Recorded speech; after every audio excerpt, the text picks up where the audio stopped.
Thank you, Mr. Chairman. Before we left for recess, I was at the place where I was telling you about my visit to the Ministry of National Defense, where I met with the Minister of Defense, General Grady Allison, and the Chief of Staff, Lieutenant General Henry Duba. I went there and told them about what this man had told me using the Embassy of Liberia telephone in France, Paris, France. I'll also inform you that they got in touch with me through Catherine Doe Kipri, who is still at the embassy in France today. And when I told them General Allison was interested in knowing the name of this man, I told him I did not know the man's name because the man refused to give me his name. He said it was very sensitive matters and he couldn't give me his name. But if the government could trust him enough to send me to Paris, France, he would have given me the list of the arms and ammunition that were buried in the Crown Bassa forest. He would have given me the photographs of those who were involved in working in the executive mansion, and he would have given me the videotape of them receiving the arms. Well, General Allison said he would have nothing to do with it since I could not call the man's name. And General Duba didn't say much at that point in time, and so I left.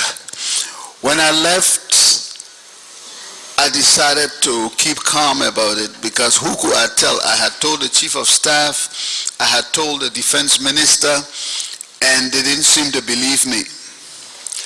So I went back home. The next day, I got a call from the embassy in France, and the same lady, Catherine, said, "This man is back here and wants to know what progress you had made in getting the President of Liberia to send you to the embassy to collect the information." I told her I had made no progress and I wanted to speak with the man. When I spoke with him, I assured him that I had not talked to the President, but I had talked to the Defense Minister and the Chief of Staff, and it seems as if they didn't believe my story. So was there anything he could do to help me to convince them that he was telling the truth? He said, "Okay, get a paper and a pencil and I will give you a few information that they can use and double check to see if I'm lying." And I said, "Okay." And he gave me the name of the ship, which I do not know now. All those documents got missing in the war. The name of the ship that brought the arms and ammunition to Liberia. And he told me, write down Firestone Biological Research Center. And I wrote it down. And I said, "What is that?" I said, "I know the Biological Research Center in Firestone." He said, I said, "And what got to do with that?" He said, "That is the name that were placed on those large containers that brought the arms and ammunition. It was marked Firestone Biological Research Center, but it never went to Firestone. It was taken straight up to the Crown Bassa forest." And he said, "Emmanuel, you have to be careful. You cannot afford to let this information fall into the hands of people on the fourth floor of the mansion because they will eliminate you." He said, "I'm in France now in hiding because the people that they gave these weapons to are hunting me down. That's why I cannot even call my name to you." He said, "But I know you very well from the National Press Club in Washington, D.C. And I know how well you defended your government, and that is why I have the confidence to tell you this. So go and tell them these two things. If they do not believe you, come back to me and I will tell you what to do." When I got that information, I went back to Minister Allison and Chief of Staff Duba. Minister Allison repeated that he had nothing to do with me unless I told him who was this person. And so I left and decided that I would go straight to the President of Liberia, Samuel Kanyado, and let him know. So that night I drove to the mansion and it was 8 o'clock at night. it might surprise some people to know that the whole time that I was Minister of Information, I never had the president's telephone number.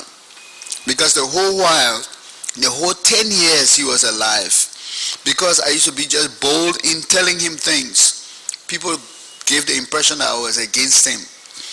There were people in the street who had his telephone number, but I was Minister of Information, I did not have it. And so I had to go through all kinds of channels to tell him that night I had something urgent to tell him. And so they told me to sit down. I sat down. After the TV news, he came and sat by me and said, yes, what you say, my man? And I said, I got something to tell you. I don't know whether it's true or not, but I just got to tell you. He said, yeah, what's that? And I said, there's a man in France, and I told him what the man had told me and all of that. I said, I went to the defense ministry, but your joint security people don't believe me, and I don't know what to do, so I just came to let you know. He said, Bowier, man, don't worry about that, man. Go sit down. Who will do anything here? He said, in fact, you know that people can lie. That man just looking for money. I said, he's not looking for money because he didn't tell me his name. He doesn't want to tell me his name. But I did not tell President Doe that people on his fourth floor was involved. Because you see, when you deal with information, one theory in public relations is that you tell the person on what they call need to know basis. You tell people on a need to know basis. There was no need to tell President Doe that people on his fourth floor were involved, when in fact he did not even believe that it was happening. Then I become the suspicious person, and then they will charge me for being in touch with some foreign agent in France, and the joint security could turn that thing around and I will find myself in a different place. So I just told him that the man only wants you to send me to France, to the embassy, and he will deliver these things, the videotape and the photograph, to me in the presence of your ambassador. He said, oh man, my man, go do your work, man. Got time for that. That man just looking for money. So I left. The next day, the man went back to the embassy in France, and Catherine called me again. Say, he said, you're not serious about things, huh? I said, why? He said, because this man looked like he's desperate, or the thing he talking look like it's true. I said, well, I've told the defense minister, I've told the chief of staff, I've told the president, and nobody seems to really understand this thing. They think I'm making up something. And maybe they're used to people lying to them for money, so they think I'm lying for money. But I have no reason to talk this thing. The only reason why I'm talking it is because if I don't talk it, they will say I didn't tell them. So I went there, and the man told me for the last time, he said, Emmanuel? I said, yes. He said, I knew you very well in Washington, D.C. If I call my name, you will know me, but I'm not calling my name. He said, I want you to be very careful. Your life is in danger because the information you are now carrying to people in the government is a dangerous information. And he told me some of these people you have talked to. And I only talked to 3 persons. The president, the chief of staff, and the defense minister. And he told me some of these people you have talked to could be linked to what I'm telling you. So you have to be very careful. Now can you imagine, I'm trying to help the people and they say some of the same people involved. So there was a case of Kuku Jumoku. So I just listened to him. He said, your president is in danger, and you are in danger simply because you are bearing the information. It's a dangerous information because the people eliminate you before they let you expose this information. He said, that's why they are discouraging the president from sending you to France. He said, but I just want to tell you something. Take a pen and a paper and mark some more things down. I took the pen and the paper. The gentleman told me that the ship that brought in the arms and ammunition was the same ship that brought in the light blue Volvo car for your director of the National Security Agency, Flomo, Washington. Then I knew he knew what he was talking about because he called the names of the people. He said, Flomo Washington received his Volvo car some time ago.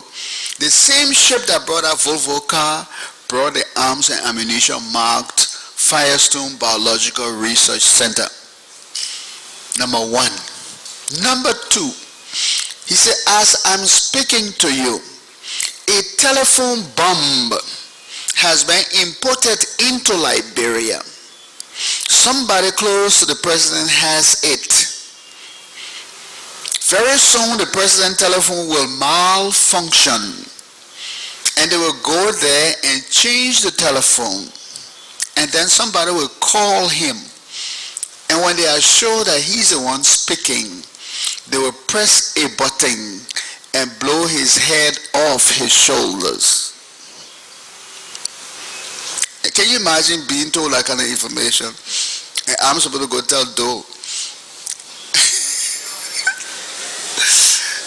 And so he said you have to be very careful. He said, this is the last time I'm going to speak to you. I wish you good luck. He said, but the information I've given you is dangerous. So please be careful. So I said, please sir, could you do me a favor? He said, yes. I said, could you take that information you have to England? Willie Givings is now the ambassador in England at the court of St. James. He's a very good friend of the president. The president trusts him very well. Could you take that information to him? He will definitely deliver it to the president, because the president doesn't seem to want to send me to you. He said, Emmanuel, I said, yes. He said, there are a lot of things you don't understand. Though my trust Givings, but I don't trust Givings with this information. So I'm not going to Givings. That's the wrong person to send me to. He said, in fact, I should tell you that is why I'm in hiding now, because some of them have leaked the information to the people who I want to get even with, and they are looking for me. And I said, could you do one thing next? He said, what? I said, take the information to Italy. In Italy, there is a man called Myers. I think Joe or Gabriel, one of them. One of them was police director, one of them was ambassador. Who was the police director? Okay, then there was Gabriel Myers, who was the ambassador in Italy. I said, Gabriel Myers and the president are from the same home county. He trusts him very well. So take the information to Gabriel Myers and let Gabriel Myers bring it to Liberia, because the president does not want me to travel. He said, okay, Emmanuel, I will promise you one thing. I will go to Gabriel Myers and I will give him a list of arms and ammunitions to take to President Doe. When President Doe receives that, then he should send you here and I will deliver the rest to you personally. I don't trust anybody else again. And I said, okay, that's a deal. It's a very good deal. He said, okay, if I don't hear anything concrete from you again, goodbye. But I'm going now. I'm leaving for Italy to give the list to Gabriel Myers, Ambassador Gabriel Myers. I said, okay. He left. And I went back to the defense ministry, because I was not going back to the mansion. The president has said, no, that's nothing, and people wanted money. So he discouraged me about pursuing anything with him, because I didn't want him to say that I was trying to beat up something to get money. And number two, the president had been told that I was a troublemaker on the university campus, and he always wanted to discuss military matters with me, and I always evaded discussing it with him. He would discuss it with some of my younger friends in the cabinet, and they were talking military business. They were inducted into the army. I refused. I didn't get inducted into the army. And so he always considered me a coward, and that was very good. Because coward lives to see another day. And so I didn't go back to Doe. I went back to Lieutenant General Duba and General Allison. Lieutenant General Duba is now the senior advisor to the defense ministry. Everything I'm saying here, double check it with him. God always keep my witnesses alive. And so I went back to the two gentlemen. I didn't know how to discuss this thing with them now. I told them, I said, look, this thing is serious. This man keeps calling me to tell me that something will happen.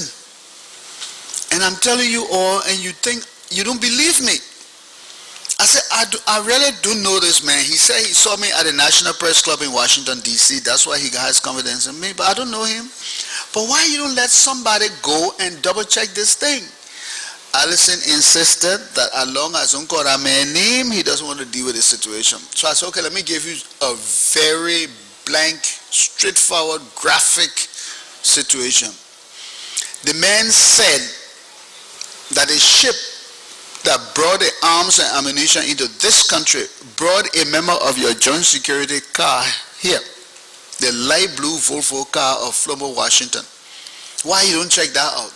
He said, okay, he marked it down. So we'll check it out. The man said, there's a telephone bomb in this country waiting to blow those head off.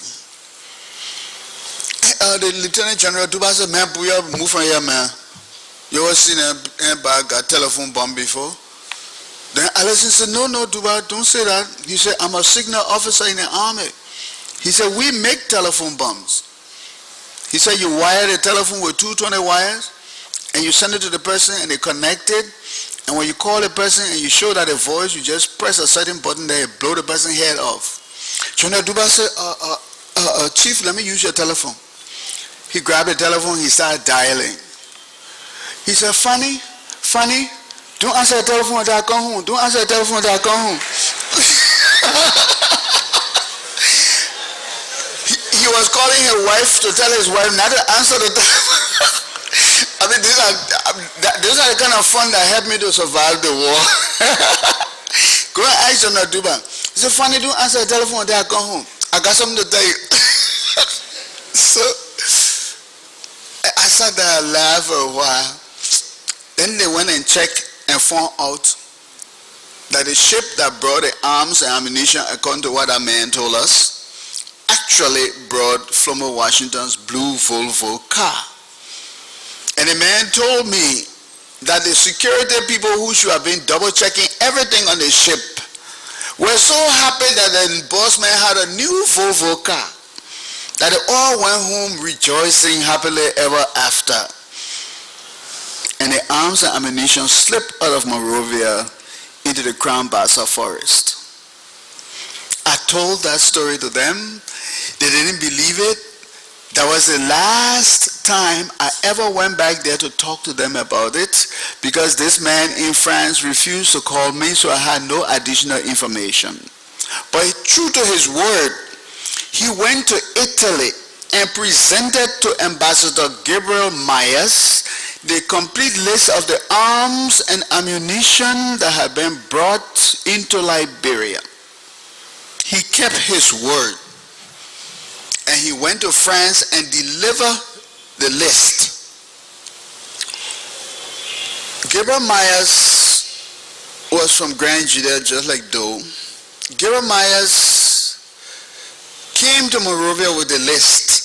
The man had briefed him to come to Monrovia and contact me, not to contact the people on the fourth floor of the mansion because some of them were involved, to come straight to me and contact me so that I would take the list to President Doe.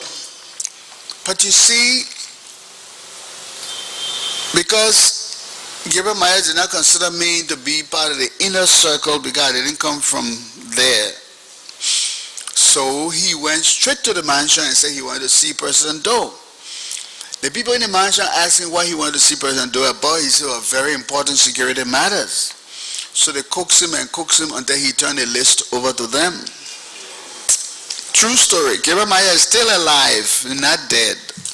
Tell him I say so because it's a true story. They coaxed him and he showed a list of them and told them about how this man had sent him to warn Doe about these ammunition and arms and other things that were buried in the Crown Bassa forest. So they told him, okay, we'll tell the chief. He left. For more than 1 month, Gabriel Myers' ambassador who came to Monrovia to meet the head of state could not see the head of state. He was effectively blocked. Even though he was ambassador, he did not know Liberian politics. He did not know you can be vice president if the people on the fourth floor want to block you from the president, you will not see the president. Because they will tell you all the lies. They can tell you, oh no, he got some ambassador in there. Behold, it's a lie, the man alone. They will tell you anything to keep you away. And I, who had talked to this man and sent this man to Gabriel Myers came and wanted to find favor with the king. So he went straight into the chamber room without carrying me along. Who could have helped him? Because as Minister of Information, I could go into the office of the president anytime. So after 1 month or so, the people on the fourth floor panicked. Because this Gabriel Myers is still hanging around here, insisting he must see the president about this list of arms and ammunition. So somebody simply went to the president and told the president that the foreign ministry did not call Gabriel Myers home. He did not even ask for permission to come home. He deserted his post in Italy. He's in Monrovia hanging around with these girls and he now at his post. So Doe got angry. Right and say, I will draw the man from Italy.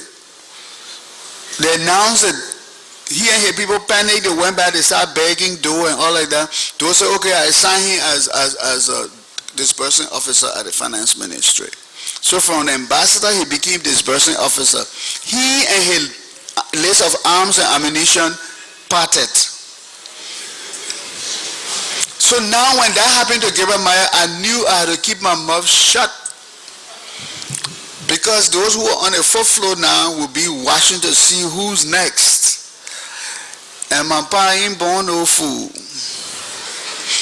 So I kept shut because I knew the fullness of time would come.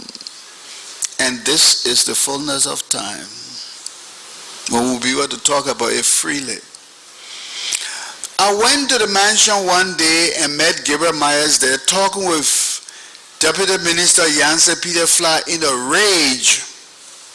They were talking crown.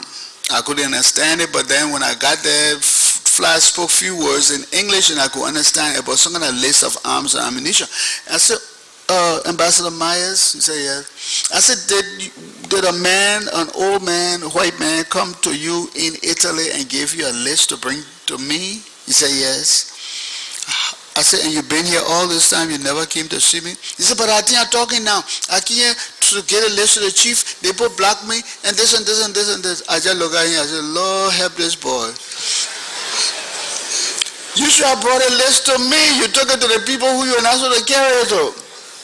I'm telling this story for you young, anxious people who don't want to follow some protocol and just run into things. You could be running into the wrong thing. So he talked. Then General Glade, the ADC to the president, came in there and that the first time you were hearing about it, and Gabriel Myers showed him a copy of the list, and I saw a copy of the list. So Glade said, we got to check on this thing. And I told Glade, well, this thing was known long ago. I told the president, he didn't do anything about it. The NSA director, car was in that same vehicle, in that same ship and everything. Nothing happened, so I'm not going to say anything. And he said, I don't know anything about security. You go do your thing. So he said, I'm going to send people in the Crown Plaza Forest to search. I said, okay. I thought he had told the NSA and the military and other people to go search, but he took it as a private project. After some time, he told me that they searched the Crown Plaza Forest and they found 2 cartons of military uniforms. But they didn't see, there was no sign of any weapons. I said, that's fine. I'm not going to argue with you. And so that whole thing died down.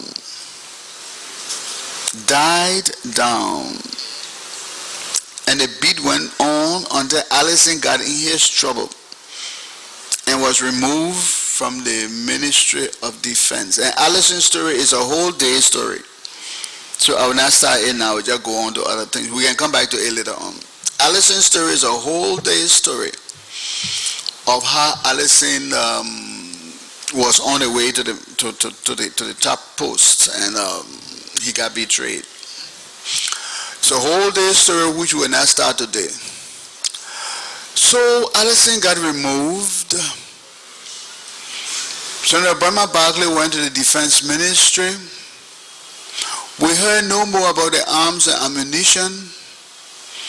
Bowier kept his mouth shut, go home, play music loud in the night. About 10, 11, 12, leave his house and go to sleep in one of the 10 safe houses he established for himself between OAU Conference Center and the red light.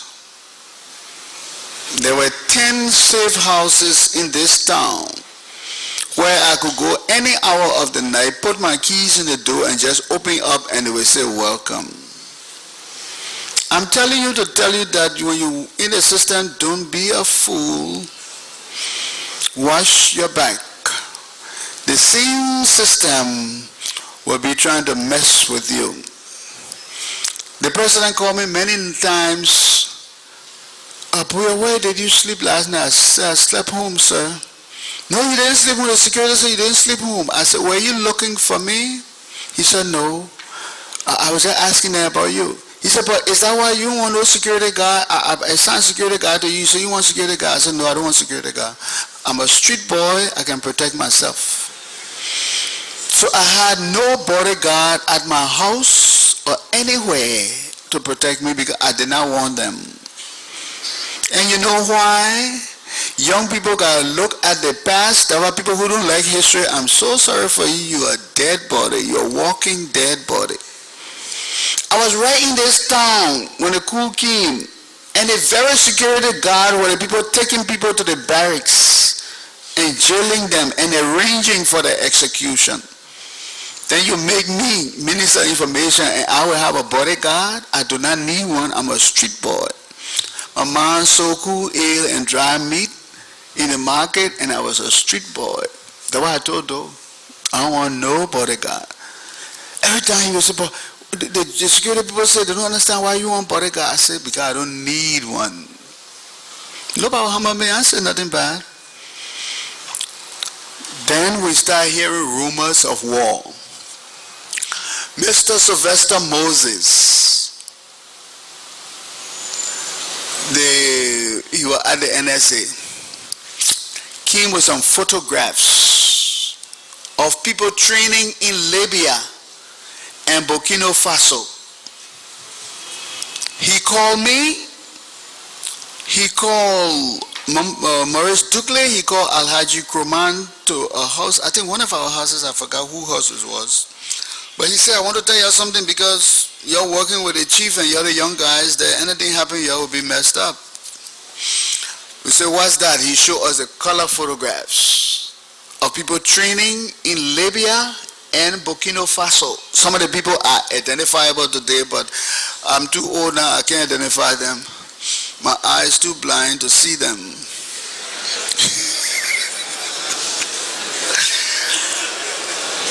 But we saw them training. And he said, I've taken these photographs to President Doe. President Doe does not believe me. In fact, he's saying that these people are not military people, and let them come, he will deal with them. He said, but I must tell you all, if President Doe waits until these people hit Monrovia or Liberia, it will be too late. The best thing to do is to counteract them through any means possible where they are training. So because you are all going to the same Babangida school with Doe, I thought to let you all know so you could advise him what to do. As for me, I had determined that my role was not military, it was not security, it was public diplomacy or public relations, and therefore, or public affairs, and therefore I would deal with Doe on a public affairs level and leave his military business with him, since he could only believe a certain group of people when it came to military situation.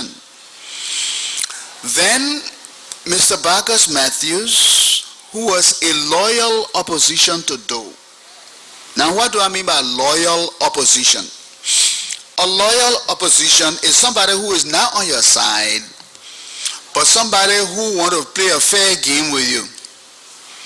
He will wait until election to defeat you. He will not do it behind the scene. In your letter to me from the TRC, you call on me to give you background to how Torba was killed. That is a whole day job, so I will not talk about it today. But I will just talk about one aspect of that has to do with Barkas Matthews. If you go to Power FM TV, and I want you to please take that note so you can check them out. In 2007, Mr. Matthews and I think it was May 2007, Mr. Matthews and I had a debate on Power TV. Contact Mr. Aaron Colley. He will give you the tip, the video tip of that debate. Mr. Matthew was arguing, just like somebody else talked about here, that he moved on the mansion because there was a right-wing True Party coup d'etat in action, and he wanted to forestall that action, and therefore he moved on the mansion to stop this right-wing coup. And I said on that radio program, I told Mr. Matthews that my understanding was that it was true that there was a coup plan against Talbot. Not only the Doe coup, Talbot had about 3 coups against him. The poor fella just trusted too many persons. There was an inside job being performed. And we were just a lecturer sitting around, and the people used to look at us like furnitures. You know, when you're a little boy around big old people, they just talk anything, and they think you wanted their chairs, you can't hear. So they used to be talking all kinds of things, and we used to listen. The first time I got a hint that there was problem against Talbot was when I visited my friend Francis Chuchu Horton at the Bank of Liberia. When I was coming out of his office, one of President Talbot's daughters, who is married to Tonia King, I think. Yeah, that was her. She married to Tonia King. She's not a doctor, she's the financier. When she came outside, when we came outside, Chuchu was bringing me halfway. Then Chuchu told her, "Oh man, what all this thing here? You're having meeting with Charles Riley and this group and that group." And she said, "Yes, so they got all kind of news around that there's some coup or something, and Riley was involved, and they called a family meeting and Riley denied it and all kinds of things." And I was standing there like a furniture again, and they went on talking. And that was the first time I really knew that there could have been something going on. It was also revealed that certain ministers of Toba government had been having meetings because they had determined that Toba was too weak to counteract these progressive movements, and he was showing too much sympathy. For instance, they accused him of locking up Kankala and some other people at BDC, and locking up Barkas Matthews separately at NSA, and allowing Barkas' girlfriend to visit him in the night, and doing all kinds of favors for him. That's what they accused him of. And therefore they felt that Toba was just too weak. So before these progressive people come and mess with them, the best thing would be to remove him. So I left off to come to talk this from the place where I was saying that Matthews was a loyal opposition. Matthews brought color photograph to the government of Liberia to inform them that there were people planning to bring war to Liberia. Our Bowier saw the photograph of my eyes. You know, they say, I say. I'm sorry the men are here now, but you ask inspired people, they might be able to tell you something. Again, do thank Matthews and all of that and say, oh man, the people know, that military people, let them come, we deal with them. So 2 times they got color photographs and nothing happened. So Matthews was those loyal opposition. When we're at that television program, Matthews revealed that he went to the mansion not to cause trouble but to forestall a right-wing coup in the Tory party. I cannot deny that there might have been an upheaval from inside.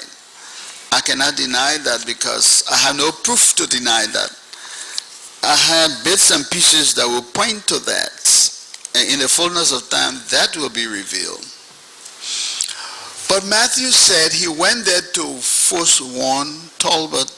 He said at that interview, and is there, and I took notes, that's what I was trying to look for here. During that interview, he said he went and warned Talbot, and I think Mr. Carla said so too, and told Talbot about a right-wing coup, and Talbot agreed that he knew about the making of a right-wing coup within the Tory party. Matthew said that. And because of that, Matthew said he moved on the mansion that night to stop that right-wing coup from prospering. Well, I agree with what he said in that he said it, so I got to agree with what he said. But I have my own views, and I told Mr. Matthews while he was alive on that interview that I want you to go and get that part of your record.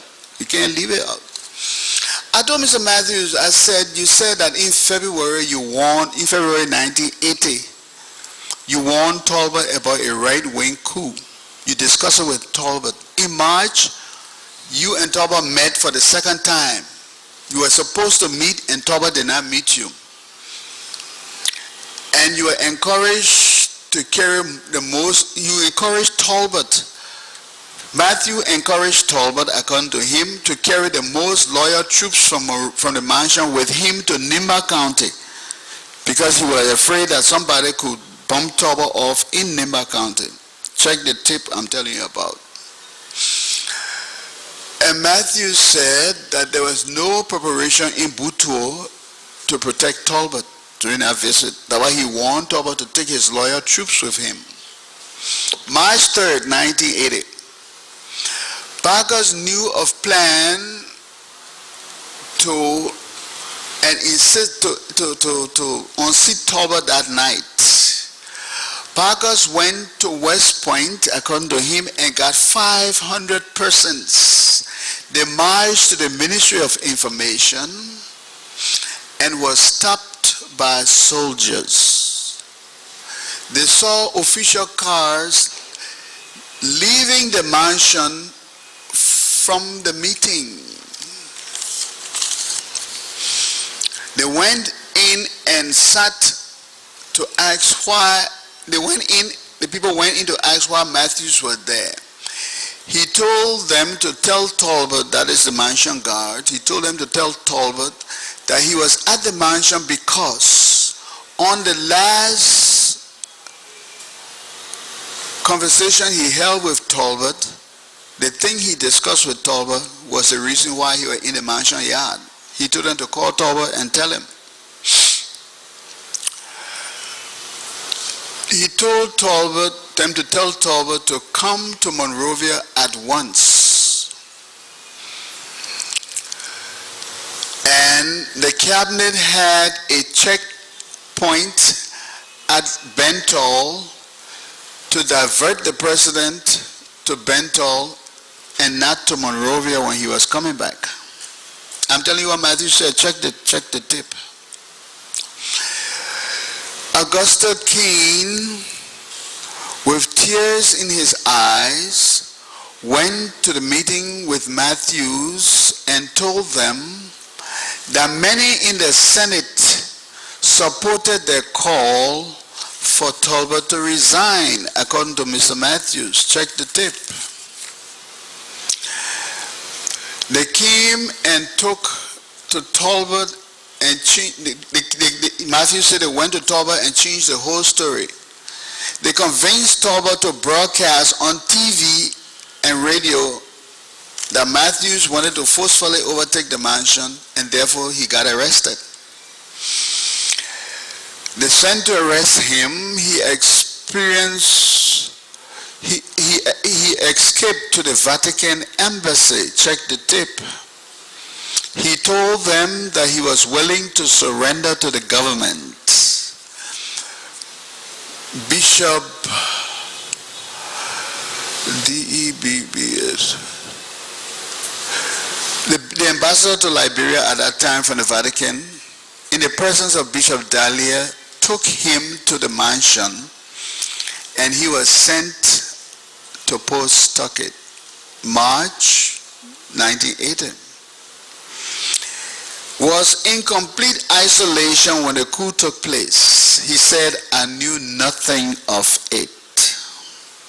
Check the tip. He said he was released early morning and taken to the mansion on April 12 along with Oscar Quia and Chair Chipo.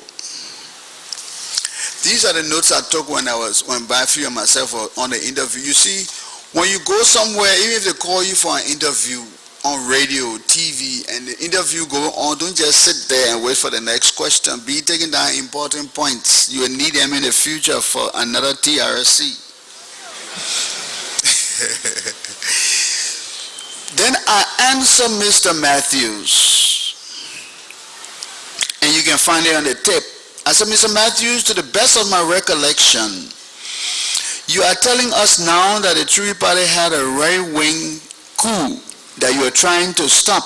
I said, I agree with you. But the real reason why I think you went to the mansion was because of a transaction that went between you and President Talbot. I said, do you remember you went to the mansion about 3 times to warn President Talbot about a coup? And the people in the mansion would not let you see Talbot? And he just looked at me, he didn't answer. And I said, I was there because I was the one who used to be sent for all the time by D.L. Wood Dunn, and I think I got Dunn telephone number here I will give to you so you can contact him. D.L. Wood Dunn called me to the mansion many times to draft speeches for the president. In fact, I've written speeches for 3 presidents of Liberia. I was too young when Tubman were in power. I did not write for Taylor, but I'm reading for 3 presidents. So you can do your homework.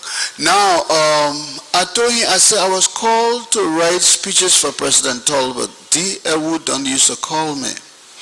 I said, during one of those times, I was in the mansion when the conversation came out about you going to warn Talbot about a coup. And the people around Talbot told him not to listen to you because you said the military was about to strike. And you came to warn Talbot so that you could fix things up. The people around Talbot told him not to listen to Matthews. After Matthews went there the 3rd time and they wouldn't let him see President Talbot, he wrote a note in handwriting on a scrap of paper. Ask Dr. Dunn if it is not true. And that note said, in essence, Mr. President, we are of the same heritage. We have every reason for which to cooperate. Please let me see you. It is of grave urgency. Well, Matthew was considered to be a crazy boy in those days. So the letter went, everybody read it, scrap of paper, oh, move from here, man, move to. So I told them I wanted the scrap of paper. They gave it to me. It's among my papers in America. Why? Because I have a sense of history. Everybody thought Matthew was crazy. I just said, well, turn that crazy paper to me. So I kept that crazy paper. I asked Dr. Dunn whether he doesn't know about that paper. And he will come before the TRC. We'll all be here. I'm telling you all this to tell people in government today, do not overlook anything. Do not think you are secured. When you think you are more secure, that you are on the verge of being bumped off. I repeat, when you think you are most secure, you are on the verge of being bumped off. When you get too secure, then you become a God unto yourself, and God will share his glory with no one. He'll mess you up. He will mess you up. So everybody said Matthew was crazy. I said, Matthew, you know what happened? You know my theory about why you went to the mansion? Because you went 3 times to warn Toba, but nobody wanted to listen to you, and the news started to circulate that Matthew had come here to warn Toba about something. And you, Matthew, panicked because you knew that if the news got back to those soldiers, you would be messed up. So you moved on a mansion so they could arrest you and put you inside. And there where you were when the coup came. And he said, oh no, Bowier, that's not it. I said, well, Matthew, the mind theory. Go check the tape. It's at Aaron Colley's TV station, Power FM, and that's what they call it. It's there. When I agreed to come to this TRC, I agreed to come to wash my belly. Our traditional people, when we say you wash your belly, I mean when you leave here, nothing inside you. Only your little guts. Me, you call me here, be prepared. I'm not a little boy to call me here for nothing. That's why you don't see me joking all around with people. I got too much in my mind to be talking all around, because when I talk all around, anything I talk is something. Okay. So Matthews manipulated himself into the prison. And in the comfort of the prison, the coup occurred. He was brought out. I saw a newspaper headline that said that Doe wanted Matthews to be president. That is a fact. From my investigation with the PRC, Doe only wanted to be defense minister. He didn't want to be head of state because, it's just like you take me now, you say, you want to make me God. I don't know why it is to be God. How can I be God? So he wanted to be defense minister. And because Matthew had been the one that they knew and everything, he wanted Matthews to be the head of state. But like somebody said, from the minute the coup succeeded, a bitter rivalry developed between Moja and Powell. This is a fact. I was there, I saw it, I experienced it, and I challenged them to say I'm lying. I challenged them to a debate. They all started fighting about who will control what, because they were all politicians and what they call them, economists and all of that. Moja managed to hold on to Doe in the first few months when they sent people like Wolokoli and some other people to work in the mansion on the staff. Powell gravitated toward Westside. And so Kankala emerged as the coordinator of the PRC in the Capitol building. And from that point on, you saw Moja and Powell stacking the deck. By that time, we were people from the old regime, the Chui party. We had to go into hiding in Basa community for several months. One night I was into hiding in Basa community and old Robert had his show on. And the theme song was "Something Good Is Going to Happen to You Today." So I said, let me watch and see what the OPAP got to say. And old Robert spoke and he told the story of the 2 blind men who were sitting outside of the city. And all of Israel were afraid because they were scared to enter a city. They were sitting outside hungry. And they sat there for days and they were about to die from hunger. And the 2 blind men told themselves, well, let us go into the city. If we sit here, we'll die. If we go in, we'll die. So let's go. Maybe we'll just eat and not die. The courage of those 2 blind men took them into that city. Because one man said to the other man, why sit we here till we die? And so, old Robert said that night, if you are in a situation where you cannot make a decision, just be bold enough to make a move. If you die, you die. But don't sit there. Why sit we here till we die? By this time, it was about June 1980, to the end of June 1980. April, May, June. Alhaji Kumar had already been appointed in the government. My name and the name of Maurice Douglas were published, and we were told not to go around any government installation because we're agents of the Chewy Party.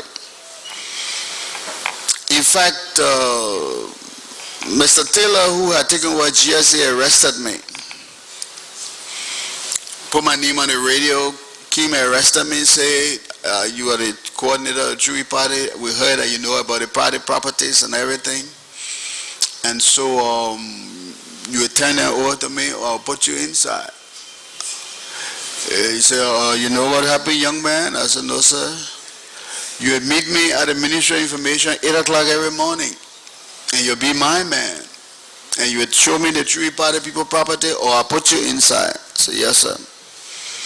The same Taylor I had been a public relations officer. The Chewy Party people had assigned me to Taylor when he arrived here about a year before.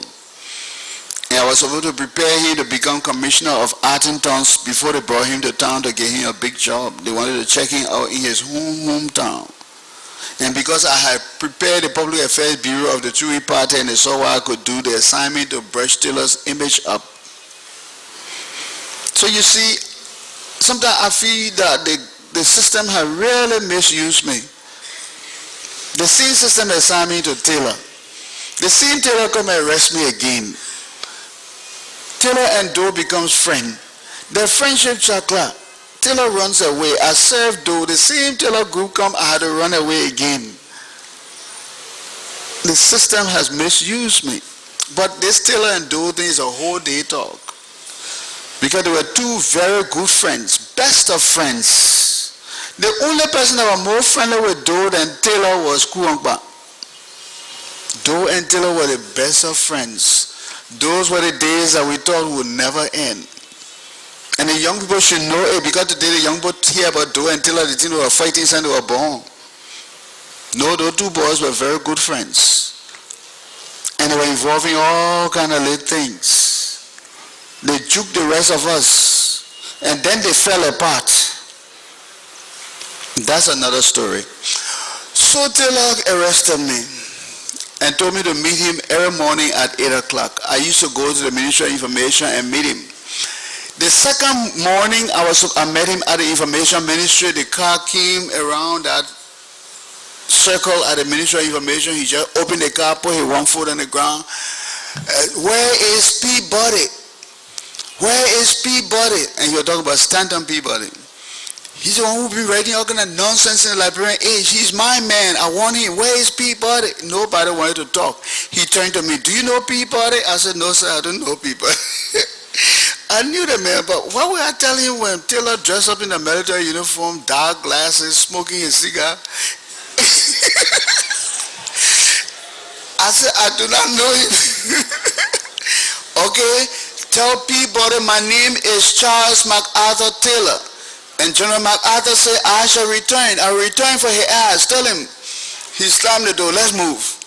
We moved down to Jensen down water side. Taylor was seated on the right hand side of the Volvo, or the Mercedes-Benz. I was seated in the center. There was a soldier on my other side, and there was a soldier in front. We went down to Jensen, and that's when the number of things that constituted a dozen changed. You know, a dozen is usually 12, but that day it changed. There were 17 members in the PRC, and I went on the first shopping spree with Taylor when he had me hostage to buy those things. He got there, you have Betamax videos? Yeah, 117. Bedroom set, yes, 17. TV, yes, 17. Everything was 17. So that day I jokingly said that a dozen had changed from 12 to 17. So we went around and bought all these things for these people. And I must tell you that Taylor did not get appointed by the PRC, People Redemption Council. Taylor only heard that a coup had occurred. He ran to the barracks, got his military uniform from his in-law.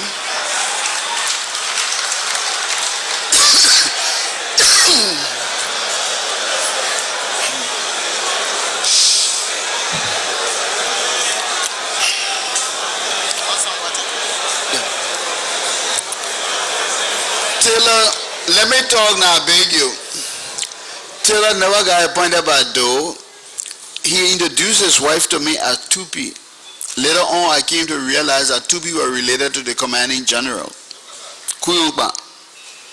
And so when the coup occurred and Kuyungba were in the barracks, Taylor just moved there and got his uniform as major in the armed forces of Liberia. While everybody else was doing something, he ran straight and took over GSA and put Harold Munger in jail. Munger is now the head of the IPA, Institute of Public Administration. Go and ask him whether I'm lying. All my witnesses are alive.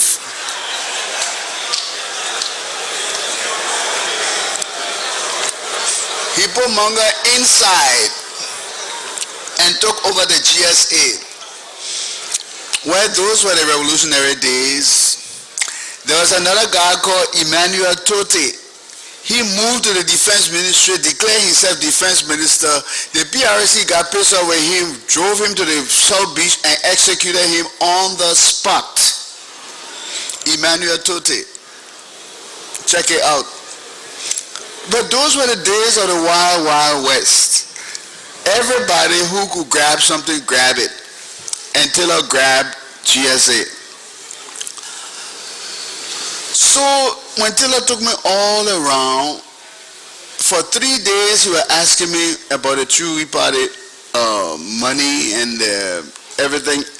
Luckily for me, I had already written to the government surrendering a list of all the party's properties in the various counties. And for those who thought that the PRC, the True Party was a backwards party, I submit that at some point in time it was such. But as of 1979, the True Party was not a backwards party. The True Party had a branch in every county. We don't mean fake branch, physical branch. When the coup occurred, it was the True Party headquarters that it turned into the Bonkraya newspaper in Banga. I was general coordinator responsible for planting party headquarters in the various counties. There was a motor vehicle company called the Pioneers Motors across the bridge, Somalia Drive. We went there and bought 4-wheel drive Jeep for every county and every territory. Our county chairpersons had a Jeep. The True Party changed its structure. We had permanent secretaries, political affairs, public affairs, economic affairs, all of the young guys. And for you who think that you're so radical, the first permanent secretary of the political affairs of the True Party was Frederick Kova Gobewali, founder of the Student Unification Party, SUP, at the University of Liberia, 1979. The party had reached a place where the people inside knew if they did not change, it would not last. And so the party was opening up. That is when they brought us in. And we told them how the things could be done. I personally introduced Mr. Gobawali, who was then in Lofa County, to Mr. Clarence Simpson, who were my boss when we were on a nationwide tour. And I told him this gentleman established the Student Unification Party, and for more than 10 years he won the elections. Why didn't you bring him to the True Party and put him in charge of political affairs? And so when the coup occurred, the founder of the Student Unification Party was Permanent Secretary for Political Affairs of the True Party. I'm just telling you that to tell you that things change. Things change sometimes. And they change so fast sometimes that you don't realize that.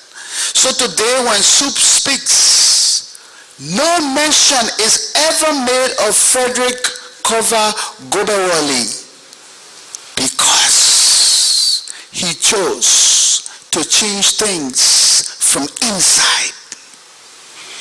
And his children and his relatives move around here like nobodies.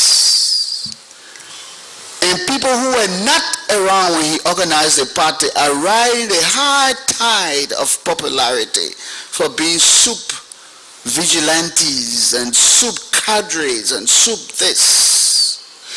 I can challenge them to tell me the history of soup.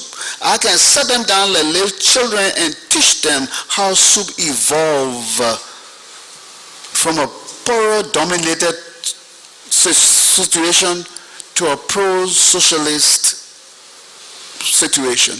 I was there from day one when Frederick Gobowale and Roosevelt Anderson had a popular debate on campus. And Roosevelt Anderson referred to Frederick Gobowale as a country boy that he's going to integrate. And Gobowale got angry and decided to form a group to defeat the Student Democratic Progressive Party. That is why I told your chairman that you can never have this TRC without calling me here. Because from 1970 to 1990, nothing happened in this country that I was not inside. 20 years, I challenged anybody to come and sit with me and talk. Some of the people who talking big talk today, they were in school and were organizing things that they had not even finished writing their PhD dissertations.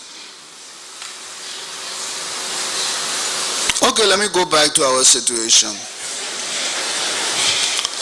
So Taylor sent me with 2 soldiers to the E.J. Roy building and told me that I should go there and get some documents that will help them to get the many millions of dollars that they heard that the 2-week party had abroad. And I said, okay. We went there. When we got up there, we saw a vault that had been broken into. The vault, they used an M16 or some powerful machine gun to shoot the vault open. And in an attempt to shoot the vault open, all of the American dollars bills burned up. They burned halfway. So I brought a handful of that back to Taylor and told him this is all we found there.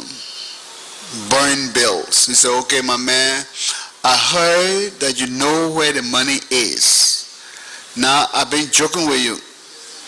He said, you see those fellas over there, there are about 5 soldiers, including one, William Yatta, who was on BDI when he was on KRTTI.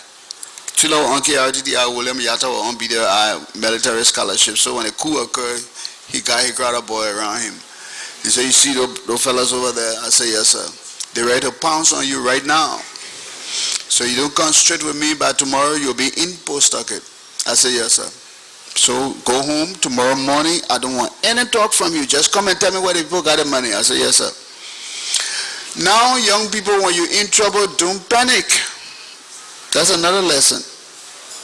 No matter how they threaten you, just say, yes, sir, yes, ma'am, and keep calm. The Bible says, in calm and confidence shall be your strength. Just keep calm. Let the project blow up.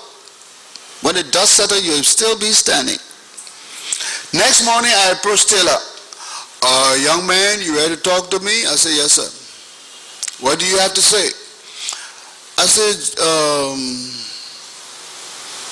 Major Taylor? He said, yeah. I want to ask you something, yeah. He said, yeah. I said, but I don't want you to get vexed with me, oh. He said, no, I will get vexed with you. I said, no, just promise me you'll not get vexed with me, then I will tell you the thing. He said, okay, I'll not get vexed with you. I said, okay. I said, do you think that when Richard Henry's, William R. Talbot Jr., Reginald Townsend, and Mike DeShield, and all these people get together to decide where they're going to bank their money, do you think they will call me to that meeting?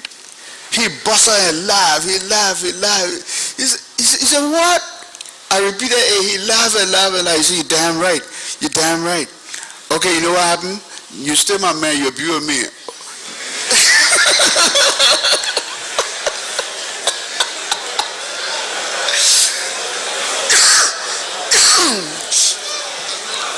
He said, I'm going to the mansion. I'm going to the mansion. Follow me. Come, let's go. I'm taking you to the mansion. I was scared a little bit now. Because all this time we're running around an empty E.J. Roy building. But now when you take me to the mansion, that's what we call the powerhouse. And fireworks can be there. When we got there was my friend George Bowier presiding as Minister of State. He had an M16 lying on his desk. And he said, and you know, George and myself served on the Tree Party Task Force. And unfortunately for him, they arrested him with the Power Boys and put him in jail. He and one Peters that used to work with other LEC or something, they said they found them having meeting with backers. I don't know if it's true, but what they said. So Bowier had not seen me since he went to jail. And when I got to the mansion, escorted by Taylor in her uniform, Bowier in her uniform. And there's something triggered, and Bowier, where you been all this time? I said, I've been around. He said, oh, you been around? I said, yes. He said, okay, you will see. And Taylor said, now, George, what's going on here? This is my man. I'm a major in the Armed Forces of Liberia, and you're a major in the Armed Forces of Liberia. He's under my command. So I just watch and let them carry on their conversation. So Bowier said, the whole while the thing was going on, we didn't know where the man was. Where were you? I said, I told you I was around. Did you look for me? Taylor said, Joy, lead the man. Okay, then Taylor ordered me out of the room. I left the room. After that, the next day, one Mr. Bing, who was working with Speaker Bowier at that time, issued an order that the general coordinator of the Tree Party, Mr. Emmanuel Bowier, is hereby ordered to report to the office of the Speaker of the TRC. They gave the date and time. They gave me about 5 days to report. Everybody, all my relatives and friends were panicking. And I was walking the streets, eating my ground beef and doing some other things. Everybody, you hear what Bowier said? I said, yes. Bowier gave me 5 days to appear. I'm not stupid. I've been in Liberian politics for a long time. If I appear on the second day, he will want to hold me until the 5th day. So I'm going to appear on the 5th day. On the 5th day, I got dressed in my t-shirt, my blue jeans, and my sneakers. And I went to Mr. Bing at the Capitol building and told him that the former general coordinator of the Tree Party was there to meet the Speaker of the... You know, when you go somewhere, you got to talk big. Even though the party had been overthrown, I still kept my little title around. General coordinator. So when I went in there, you know, there was an office that was petitioned by ceiling tax. You could hear what happened. The man went in there. Oh, the Tree Party man, yeah, okay, let him, well, deal with him. So then I started wondering what I did to this man. So when he got through talking, and the person left, he said, bring that man here. He carried me in there. When he came in there, he said, what a man. He said, Dele boy. He said, you got house? I said, no. You got bank account? I said, no. What you got? Nothing. Get out of here, man. These are labor that are working for old people. They are doing the old people work. Go, man. Who got time for you? So that's how I left and I skipped that one. Then, as I will tell you this story about Oral Roberts, after that sermon by Oral Roberts, I called my friend Maurice Dukley, who and myself had been banned from going around any government installation. I said, Dukley? He said, yes, you were living across the bridge, Logan Town. I said, tomorrow morning, I want you to meet me 9 o'clock in front of the Ministry of Information. We have a job tomorrow or we start trouble in this town. Now, I'm just telling you now, I got two sides. When you see me acting calm, that a Bassa diplomatic side. When my old lady Gribble situation getting me, then we do some war dance. I said, Dukley, tomorrow we have a job or we'll cause trouble in this town. And that was just June of 1980. He came there, I explained Oral Roberts' sermon to him. I said, you know what happened? We'll not sit here until we die. Let's go to the mansion. When we leave the mansion, we'll be employed. He said, I said, let's just go. You'll see what will happen. So Dukley followed me. When they we said, want to see Willie Givings. They took us in. I said, Mr. Givings, you know me very well. You know Dukley. He went away, got training with the Pan-African News Agency, went to Germany, got training in journalism. The system trained us to serve the government. The government has changed, and you will punish us for the change? I was here with you writing speeches for President Tolba. You know what I can do? I've been working in the Ministry of Information as Assistant Minister, and you have me hanging around. I said, if these guys who you said were not educated could have a coup in this town, what about college people like us? You don't think we can plan something too? I said, let me tell you one thing. Go in there and tell the head of state that I will suffer no more.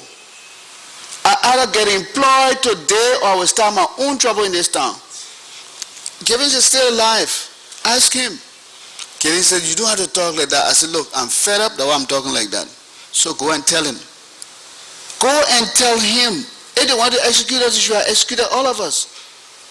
But why must I just hang around here? You got people who don't know anything, doing all kinds of things. So they got job, they got this, they got that. And I who work for the system all this time, I was recruited from the university. I said, have you ever heard that I wrote a letter of application in Liberia for a job? I never wrote any letter of application. Every job I ever held, they call me to get it because they know I can do what I can do. I never written one. I would never write one. Right now, I got some plantain and cassava growing in my yard in Cinco. 7 bunches of plantain bearing in my yard. My cassava patch is there. I will eat until I die. I do not have to write anybody or beg anybody. So I told Gary, go tell that man, the same way he can cause trouble, I can cause trouble. Gary said, Giving said, okay, just sit and calm down. You got hard head. They're not the university thing you're doing. I said, okay, go. But I said, Givings, before the end of this day, if I do not have a job, you have trouble on your hands. Giving went in and came by and said, okay, Bowier, the head of state said he reassigned you to the Ministry of Information as Special Assistant to Gabriel Nimlam, who is a minister. Dukley, you go and take over the Bon Crier newspaper.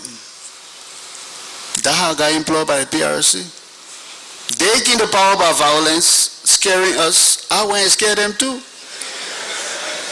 True story. Ask Willie Givings. Ask Maurice Dukley. What I'm telling you here is that some of these people think that because we don't make noise in the streets so we are not revolutionary. I'm a revolutionary in my mind. I can just look at you, size you up, x-ray you, and mess you up with you knowing that you are messed up.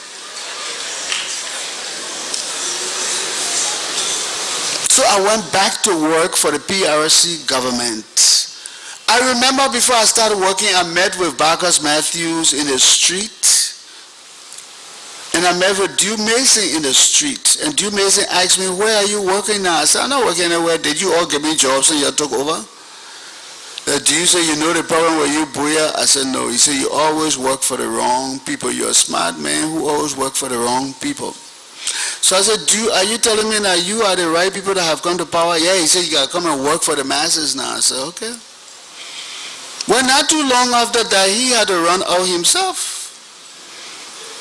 He had to disappear himself. You cannot trust any future, however pleasant. So I started working for the People's Redemption Council. And then I was assigned after I left the Ministry of Information when Samson came and expelled me from there because of the Falavani in memoriam of people that are condemned. I was sent to work with the New Liberian newspaper under the command of Thomas Kamara. Thomas Kamara is alive and well. He's the editor of the New Democrat newspaper. He and I ran that paper at the same time the Observer was operating. And I can submit to you that the Observer had a competition when Tom Kamara and I ran the New Liberian newspaper. You got enough money for research, sent to let the Library of Congress allow you to photocopy those newspapers from the 1980s. And you see the editorials that Tom Kamara wrote, and you see the editorials that I wrote when I succeeded him. When I made President Doe doctor, I wrote an editorial entitled What Dr. Doe Must Know. Read it. New Liberian. When things start to mess up here, I wrote an editorial after the Kuangba incident of 1983. I wrote an editorial entitled, "If Unity Fails," because by then I could see a crack in the system. These boys had come to power. They had all gathered together and executed one of their own friends, Westside. When Westside was gone, the contradiction in their ranks began to widen, and Kuwangba and Do fell apart. I was here and I saw it.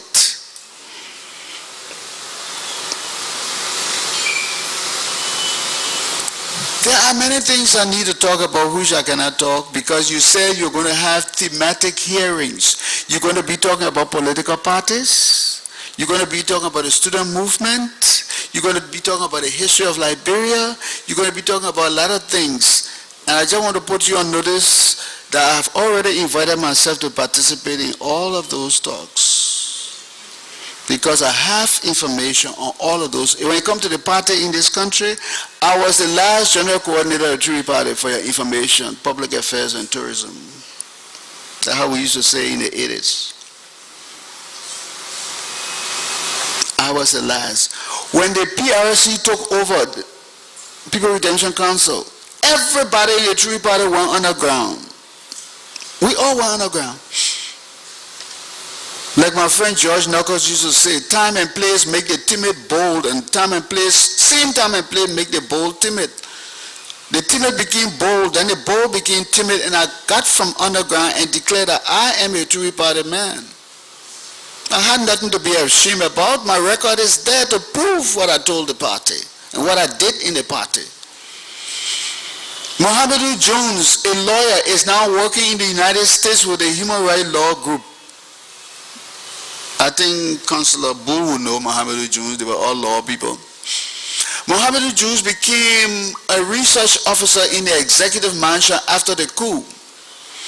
And when I was reassigned to the Ministry of Information as assistant minister and special assistant to the minister, the government sent a form to all officials to fill in, specifically indicating that you should indicate your previous political alignment. After we sent the papers in, Mohamedou Jones met me and said, "Bowier?" I said, "Yes." He said, "Do you know in the future you are the only person qualified to claim the E.J. Roy building?" I said, "Why?" He said, "You're the only person in Liberia who told the PRC that you are a member of the Tree Party." I'm saying that to say that my father told me when you make a bad bargain, you stick to it. And so no matter what they say about the Tree Party, I was a member. And I became general coordinator of the party. And if they had not messed the show up by now, Liberia would have changed better than what we have it. Because I have the party, I have the document to change the party in this book. And I submit to you, and I challenge anybody living or dead, that there is no political party in this country today that has a better platform than we had in 1979. None. Get this book compared to all your party platform around here. None can come up to it. Let the press do their work. And people want me to run into the hole and hide because I was a member of the Tree Party. Because my father was chairman for Riverside, I'm going to run and hide? No way.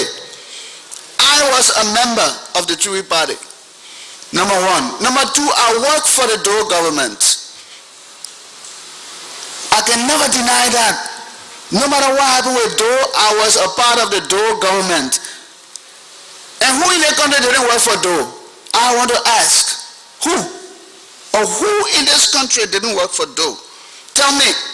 Show me the person in government today who had no links with Doe. Who? The coup occurred April 1980. When we had the occasion to go for, I received this letter from the Howard University television station, November 19, 1986. Bowier Liberia Press and Cultural Councilor, Embassy of Liberia. This is to cordially invite you to appear as a guest on Evening Exchange, a nightly public affairs program. As you may know, the topic of discussion for this particular segment is Liberia, and will focus on the historical perspective as well as political and economic aspects of this West African nation. And they told us the time and everything to go there. I represented the Embassy of Liberia at this. The head of the opposition in the United States at that time, Mr. Sirleaf, Ellen Johnson Sirleaf, represented the opposition at this debate on TV. James Botte, representing the press, was there. And the program started. And I was there at a point of disadvantage because at this time, November 1986, the Kuangba invasion had occurred. All this human rights thing were in the air. Donin was in the mud. The ambassador there refused to go and confront Mrs. Sirleaf. She said she was not going. The deputy ambassador said he was not going. The political officer said he was not going. And so he said, well, Bowier, you the PR man, you go. So I went. Carried my big mouth with me. That's all I had. And we went there, and the debate started. And at that point in time, we had a nice discussion. And then, if you know Mrs. Sirleaf very well, she would start gradually and move into full gear. And she moved into full gear. Emmanuel, you know, Doe is the problem. And once he can step aside, we can all get together and fix up that country and this and that. I said, yes. Is that what you think? She said, yes. I said, I submit to you, Mrs. Sirleaf, that Doe is not the problem. November 1986. I said, do you know the problem in Liberia? She said, what is the problem? The problem is the system. I told her. I said, if you change the system in Liberia, the problem will be solved. Doe is not the problem. Tobo was not the problem. Topman was not the problem. Israel was not the problem. The system is the problem. I have that interview on cassette. I will give you a copy if you want to listen to it. I had it on video, but my friend Eric Scott came to me during the war and borrowed it, and he died in the war, never returned it. But having a cassette, you can listen to it. So we continued the debate and the discussion. And she kept on saying that Doe is the problem, Doe is the problem. So then I had to go back into my PR reserve to find out how I could end this debate in a more positive side for my side. And so I said, look, I want to ask you a few questions. And she said, what is that? You know, that's a PR stunt. You simply tell your opponent, I want to ask you a few questions, and they will jump back and say, what are the questions? Then you open them up. I said, Mrs. Sirleaf, isn't that true that after the coup, you went around to Europe and other places to explain government policies? She said, yes. Isn't that true that when you return from explaining government policies in Europe, including Germany and other places, you are made economic advisor to the head of state Doe? She said, yes. Isn't that true that at a certain point in time you were not at the mansion and you were appointed as president of the development bank? She said, yes. I said, isn't that true that when you were president of the development bank, things didn't go very well and you didn't like what was going on, and you decided to leave the country, and then the head of state asked you whether you were vexed with him? You told him you were not vexed with him. And didn't he tell you that if you're not vexed with him, then you should prove that you're not vexed with him? And didn't he tell you that the proof is that you will choose somebody to succeed you at the bank, and he will approve that person's name, and didn't you handpick David Vinton to succeed you? She said, yes. I said, well, I submit to you, madam, that door is not the problem. And we had a short exchange, and then the TV program was over. And I must tell you, to her credit, she stood up in the studio, in front of the whole studio audience, extended her hand to me, shook my hands, and said, Bowier, no, she said, Emmanuel, congratulations. Thank you for doing the best you could do under a very critical situation. And then the studio started to look for a vehicle to take her back to the hotel where she was residing. I said, the studio can't take you back. I have a government car outside there. I'm taking you back. Put her in the car, convey her to where she was going. Ordinarily, an embassy official would be scared to ride an opposition person in a government car. But Bowier got his basic training from his pa. He's not a stupid boy. So I carried her to where she was going. I'm telling you this story to tell you that I'm just different. I'm just different. I do not cope with foolishness. I do what is necessary when I need to do it. I usually collect a lot of things to inspire myself. And one of those things I collected over the years is something written by an anonymous writer. And this person said, I do not choose to be a common man.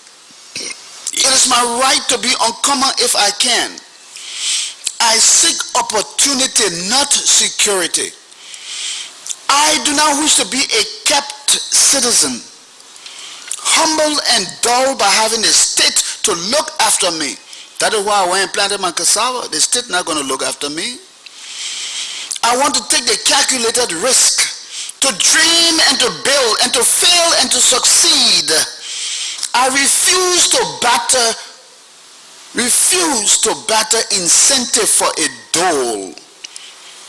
I prefer the challenges of life to the guaranteed existence, the thrill of fulfillment to the still calm of utopia. I will not trade my freedom for beneficence, nor my dignity for a handout. I will never cower before any master, nor bend to any threat. It is my heritage to stand erect, proud and unafraid, to think and act for myself, to enjoy the benefits of my own creation, and to face the whole world boldly and say, this I have done. I'm not a common man. I will bend to no threat. I will not eat grass. My cassavas are growing in Fiamma. My 7 bunches of planting are waiting to get ripe. I will bend to no threat.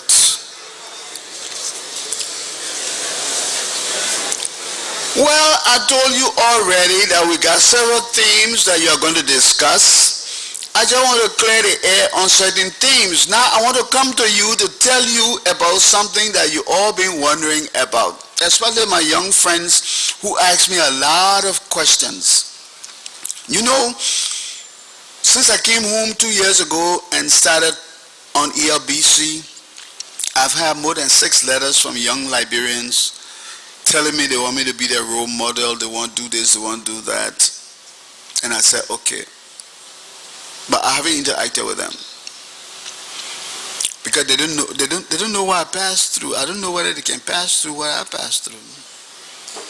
But many of them have asked me one thing. They wanted to know what happened November 12th, 1985. What happened? Is it true that President Doe was captured and then later on released because he paid some money? It's not true. He was never captured.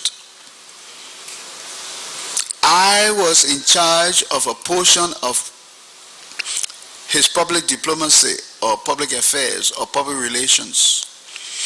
I came home in 87, had interviews with several persons, reconstructed the whole story.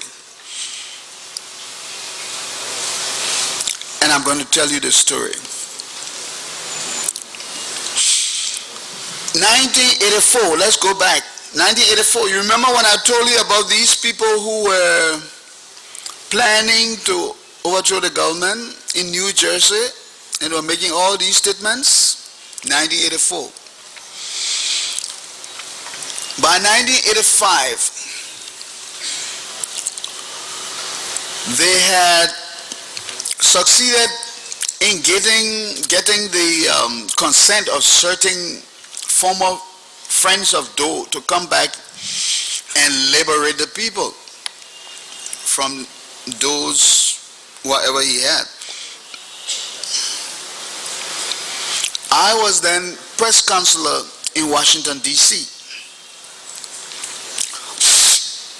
But before that time, I want to go back to this headline in the newspaper that said, U.S. approached me on Doe's successor.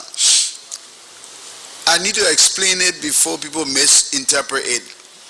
When I talk about Doe's successor, I do not mean his successor in 1980. That's not what I mean.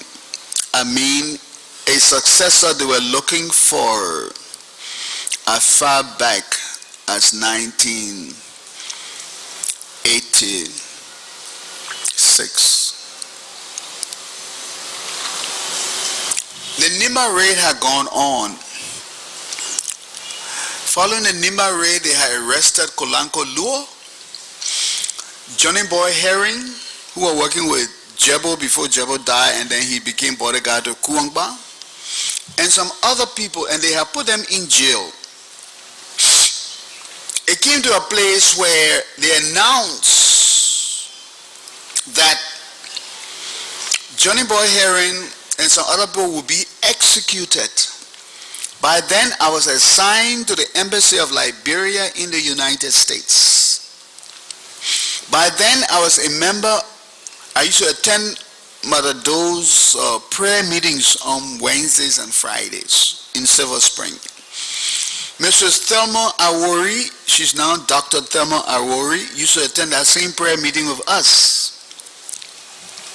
When I got the telex to say that they were going to execute Johnny Boy Heron and some other people, I took the telex to the prayer meeting and told Mother Doe that we should pray so that something would change, so that they won't kill these people. And you can ask Miss Dr. Awori, she was there with us when I said that. And so we declare Wednesday and Friday a period of fasting and praying so that God will change President Doe's mind. That was going on for some time, and then by Monday, Doe had announced that he was still going to execute the people. We continued the fasting and the praying. The ambassador to the United States, George to Washington, Ambassador George to Washington, General George to Washington, was called to the State Department and was told that the American government will not take very kindly continuous executions in Liberia. He was told that in Congress there was a multi-million-dollar package being processed to help Liberia.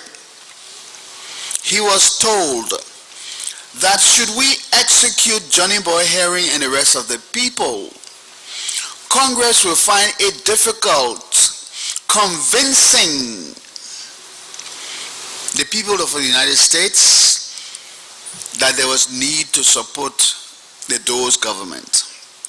Therefore, Ambassador Washington should inform the government that it will not be in the government best interest to execute Johnny Boy Hearing and the rest of the people.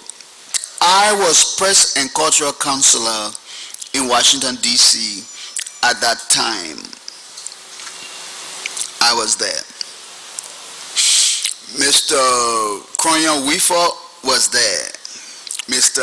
Nathaniel Bromsky was there. They are all alive. Mr. John Molu was the financial counselor, and he knew everything because we kept him up to date. He's now ambassador at large. Check him out. The ambassador returned from the State Department and drafted a telex to President Doe. Because he was a military person, trained military man, his military language never left him. So the telex said to President Doe, I was summoned to the State Department and I was told that the United States government will not approve of you executing these people, and it will have financial implications for the money they intend to give you. When Doe heard that, saw that, he blew up. What did people got to do with me? They got nothing to do with my internal affairs. Oh, he blew up bad. Then he announced, oh, because of the late money they sent for me to hide the Constitutional Convention and the election, that's why they're doing this thing. Okay, I'm sending that money back. And it was announced in Monrovia that President Doe intended to send back the money that the Americans had given him for the Constitutional Convention and the elections. While I served as editor-in-chief of the New Liberian newspaper in 1983, before I was assigned to the United States, I cultivated the friendship of Bradley Swanson, S-W-A-N-S-O-N, Swanson, who was the political officer at Mamba Point, Embassy of the United States of America. We had a very cordial relationship. When I got in Washington, D.C. as press counselor, Bradley Swanson had been transferred to Washington, D.C. to work with Chester Crocker. And so it became a very good situation for the embassy because now I knew somebody in the State Department. When President Doe announced that he was going to send back the American money because they were interfering in his internal affairs, I received an urgent telephone call from Bradley Swanson, who is still alive, and you can check him out through the State Department. The State Department always know where the former people are at this time. So Bradley Swanson, check him out. Call me to the State Department. Bowier, I said yes. He said meet me at the State Department. Do not come through the C Street diplomatic entrance. Meet me in front of the State Department in the park under Albert Einstein's statue. We have some serious talking to do about your country. I will supply lunch. So okay. I drove from the embassy to the State Department and went straight under the statue and met him sitting there. And he shared the lunch, and I was anxious to know what was going on. And he said, your country is in trouble. And we have determined that you can save the situation.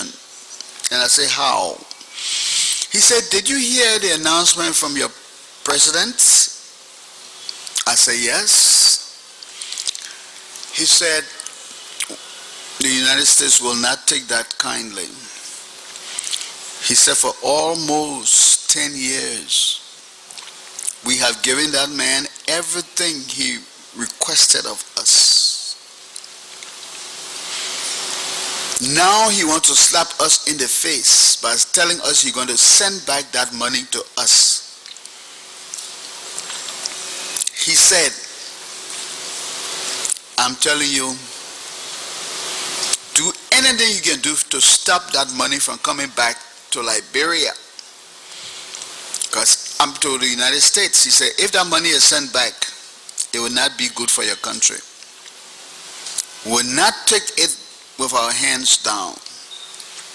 But before he called me into the park to discuss, President Ronald Reagan had gone to a press conference at the White House. And some of the press people had asked him, we heard that Liberia said they're sending back the money you gave them. What do you think about it? The old man laughed. And he said, well, I tell you, wherever on the globe America's interest is jeopardized, we will strike before the world gets the news. Wherever on the globe America's interest is jeopardized or threatened, we will strike before the world gets the news. That's all he said about that question. It was after that Bradley Swanson invited me to the park. I'm saying it to clarify these headlines, because very soon people will go and say, I knew who were coming here in 1990. No, there was a 1985-86 situation. So Bradley said, right now your country has been taken to the situation room. Right now your country has been taken to the top floor of the State Department, which is the situation room. The situation room is a room where when you go, there are monitors all around, and if there is some particular problem in a particular country, they zoom all the satellite on your country and they see every movement that's going on. And we are watching situation there on a minute by minute basis. He said, Emmanuel, you have been my friend, and I can tell you, you can save the situation. Do anything you can do to stop Mr. Doe from sending back that money. He said, because I am working from inside, and he will not be there one day after he sends that money. So I sat there stunned. And then he went on to talk. He said, do you know why he is still there after he made that announcement? I said, no, sir. He said, because we have not found a viable alternative. Because we have not found a viable alternative. Mr. Swanson is still alive. The American Embassy at Mamba Point and the State Department can link you with him. Check it out. Bowier does not lie. We have not found a viable alternative. He said, you know, we have been checking out the situation on the ground. You know, we had thought about Henry Duba, but he's too weak. We thought about some other people, but no, we're not satisfied. And you know, we wanted to go and get piercing from Israel, but we are afraid that if we bring piercing in and Doe gets to know about it, piercing could die before anything happens. So this is our problem.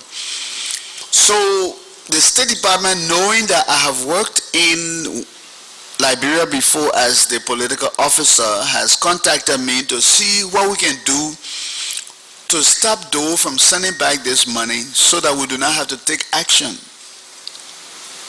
So your country destiny is in your hands. I place it in your hand today. Do anything you can do to stop this money from coming. If the money comes, don't blame us for what happens. I was just a press counselor. I was not the ambassador. I was not the deputy ambassador. I was not a political officer. But because of my friendship with Bradley Swanson, he could tell me that. I said, okay, Bradley, I do not have any direct connection with Doe. But I'm going to talk to people who I think will talk to him.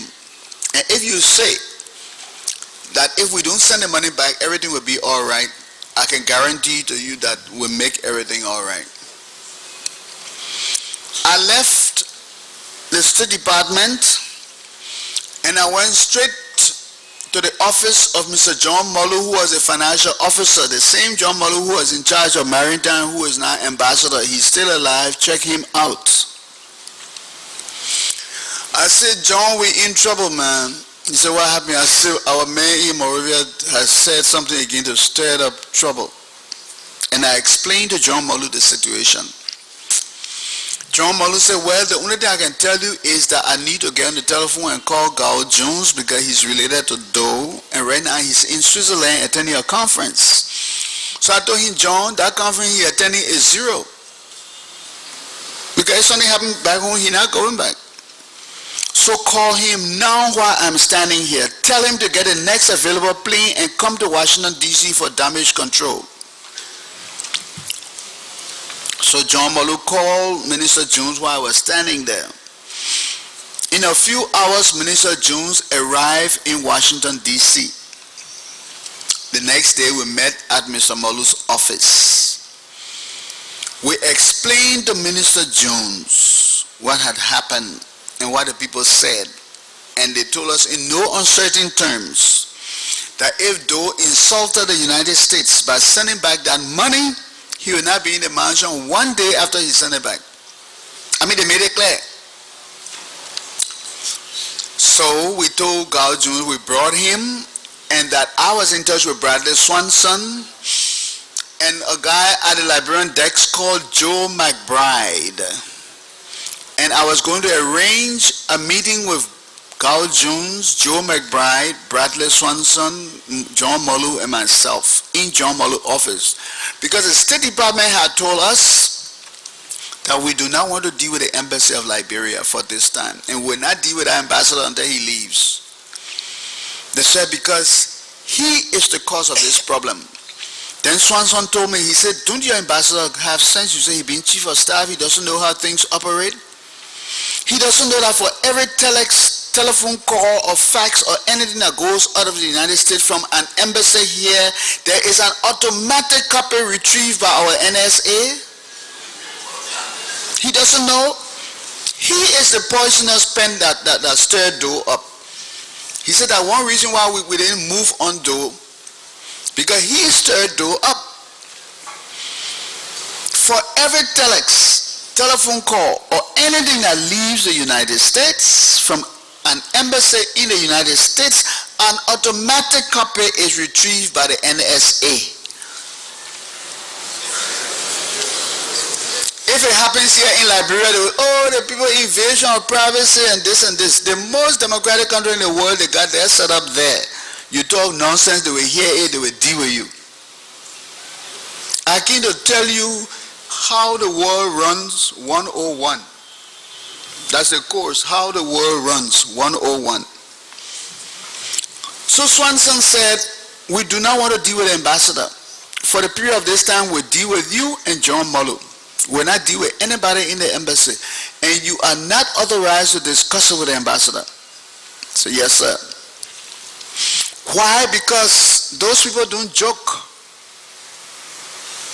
Something happened in the United States and somebody threatened me, and I called the State Department Diplomatic Protective Session, and I said somebody had threatened me with this and that and the other. They said, okay, take your pen and paper. I took the pen and paper. They say, Mark, the secret agent Holtz, H-O-L-T-Z, gave him the telephone number. From now on, until you leave this country, secret agent Holtz will be everywhere you are.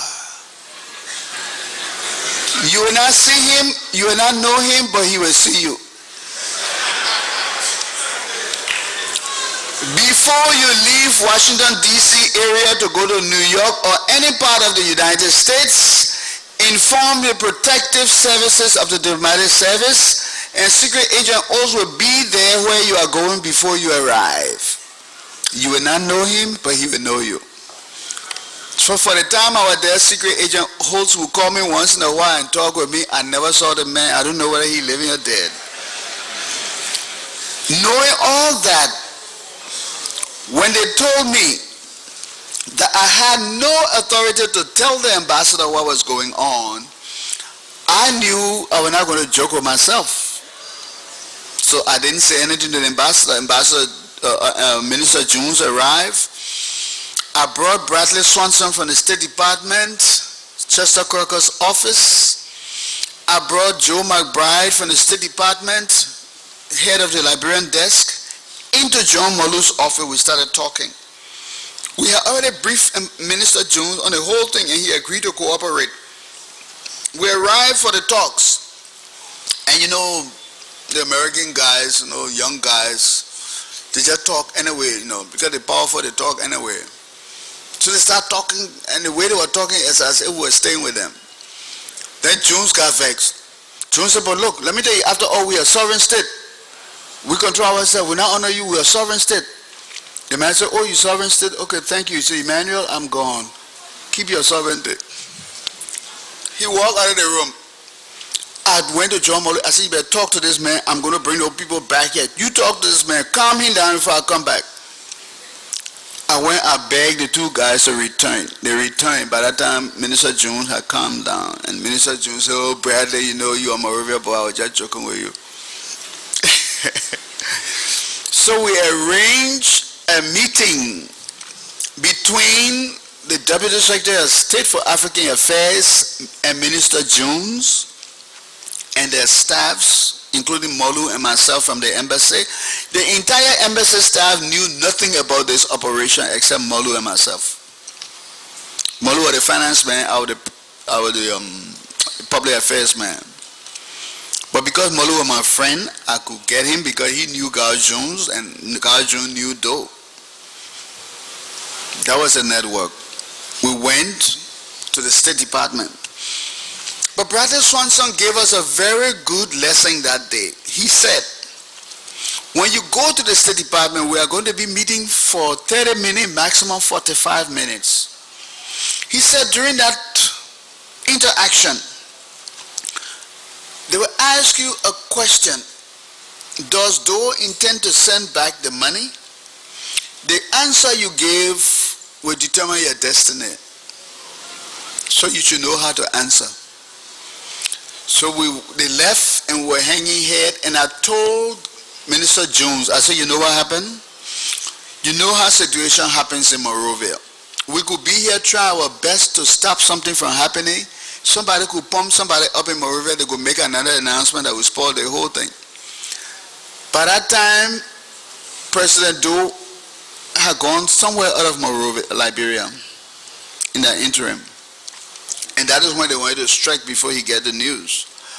So I told Minister Jones, why you don't call President Doe now and tell him what we are doing and tell him to keep completely quiet until he hears from you tomorrow evening after the meeting. So Minister Jones called President Doe and talked to him and told him to just let everything be. The next morning we went to the State Department. And in those days, we were younger than now, and we were bluff people. We wore double-breasted suits and entered the C Street entrance, and we had the diplomatic officers carry us upstairs. And Minister Jones went there as a special envoy of the president, because he couldn't just say he was in Switzerland and he heard the news. You got to put something. You got to do something. Use your head. So Minister Jones, the special envoy of the president, and this and that, and we sat down and we started talking and talking and talking. And the same man that became ambassador here later on, Bishop, he was in that same meeting. And then they posed the question, what about this thing we hear that President Doe is going to send back this money we have offered for the Constitution and the elections? Gajon laughed and said, oh man, don't mind that. I don't know why the press boy got that news from. Though sometimes he just joke about things and they just put it in the press. No money coming back. Who told you money coming back? We need the money.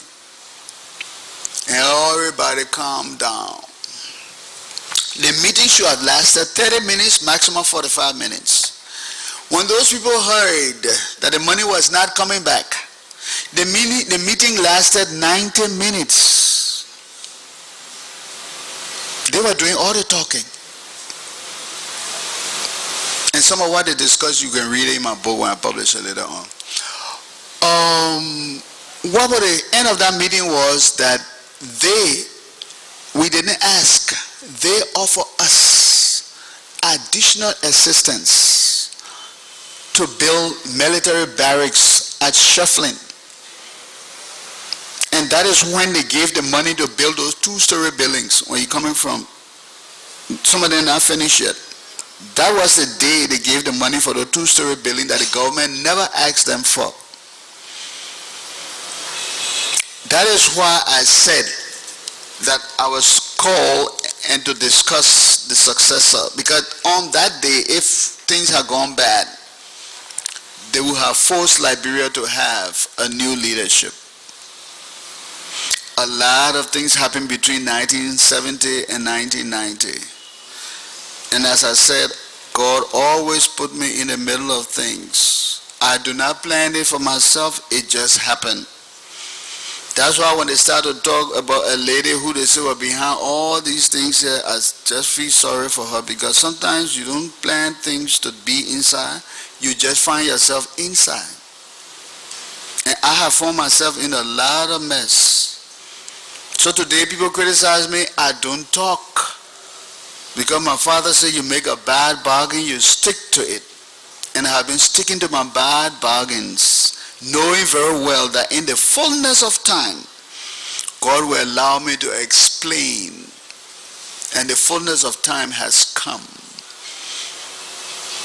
I could go on and on and on. There was a trial, I'm just giving you headlines. There was a trial of the university students, you remember? I was editor-in-chief of the New Liberian newspaper when the university students were taken to the military tribunal.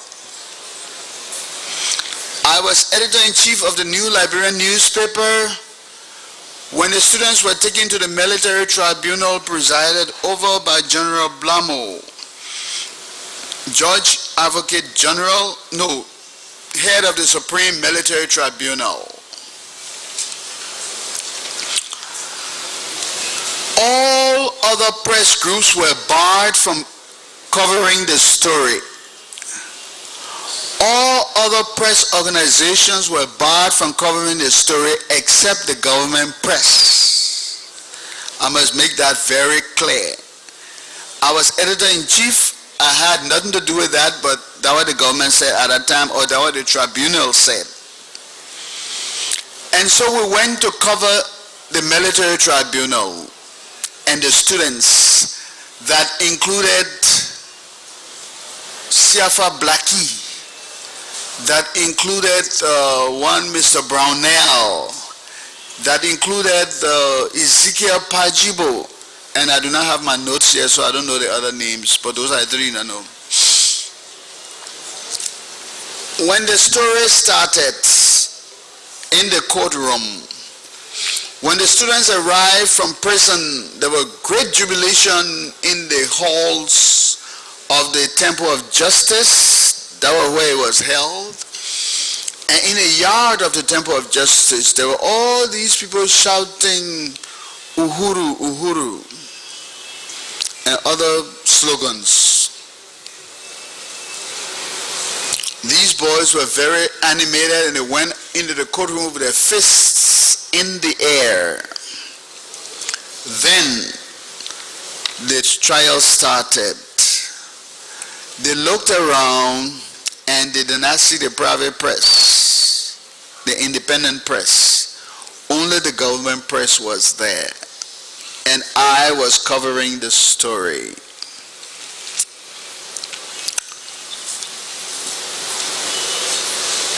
The first day, Siafa Blackie defended their cause and said that because they had arrested their professor, they had declared student politics banned and all of that, it was injustice to them. And he demanded justice, and he spoke forcefully. Ezekiel Pajibo also spoke forcefully. Brownell was subdued, he didn't say much. And they told the guards to take them back to the prison. Took them back to the prison. We went and we published a story on them, which you can read in the New Liberian newspaper. Through your research people, they can find that paper at the Library of Congress. They can find it at the American University in Washington, D.C. The next morning, the government changed strategy because people were in the yard making all this noise. Before they brought those guys from prison, before they brought the young students from prison, the government had the entire Temple of Justice yard cleared. Nobody was found in the yard. Everybody who worked in the temple had to be in their offices. So when those boys jumped out of the truck with their fists in the air, expecting to hear the crowd cheer, there was dead silence. That's when I saw a transformation from a very highly animated group to a group that looked like they had just been taken from underwater after several days. They were looking like they were wet and subdued. Then they walked into the courtroom, and the judges told them that the crime for what they had done was high treason, punishable by death. What do they have to plead? And Mr. Brownell begged the mercy of the court. Mr. Pajibo begged the mercy of the court, but he talked some tough talk. Blackie also begged the mercy of the court. Then General Blambo said, okay, take them back to the prison. In the meantime, the government broadcasting station was announcing that the people would be executed the next day. And General Blambo turned to me and Sam Toe, who was my photographer at the hearing, and my other reporters from the New Liberian, and said, look, you will not announce that these boys apologize. Do you understand? I said, yes, sir. You will not announce that these boys apologize. I said, yes, sir. We will not announce that. Just talk about how we have brought them down guilty and they will be executed. Do not announce that they will apologize. I said, yes, sir.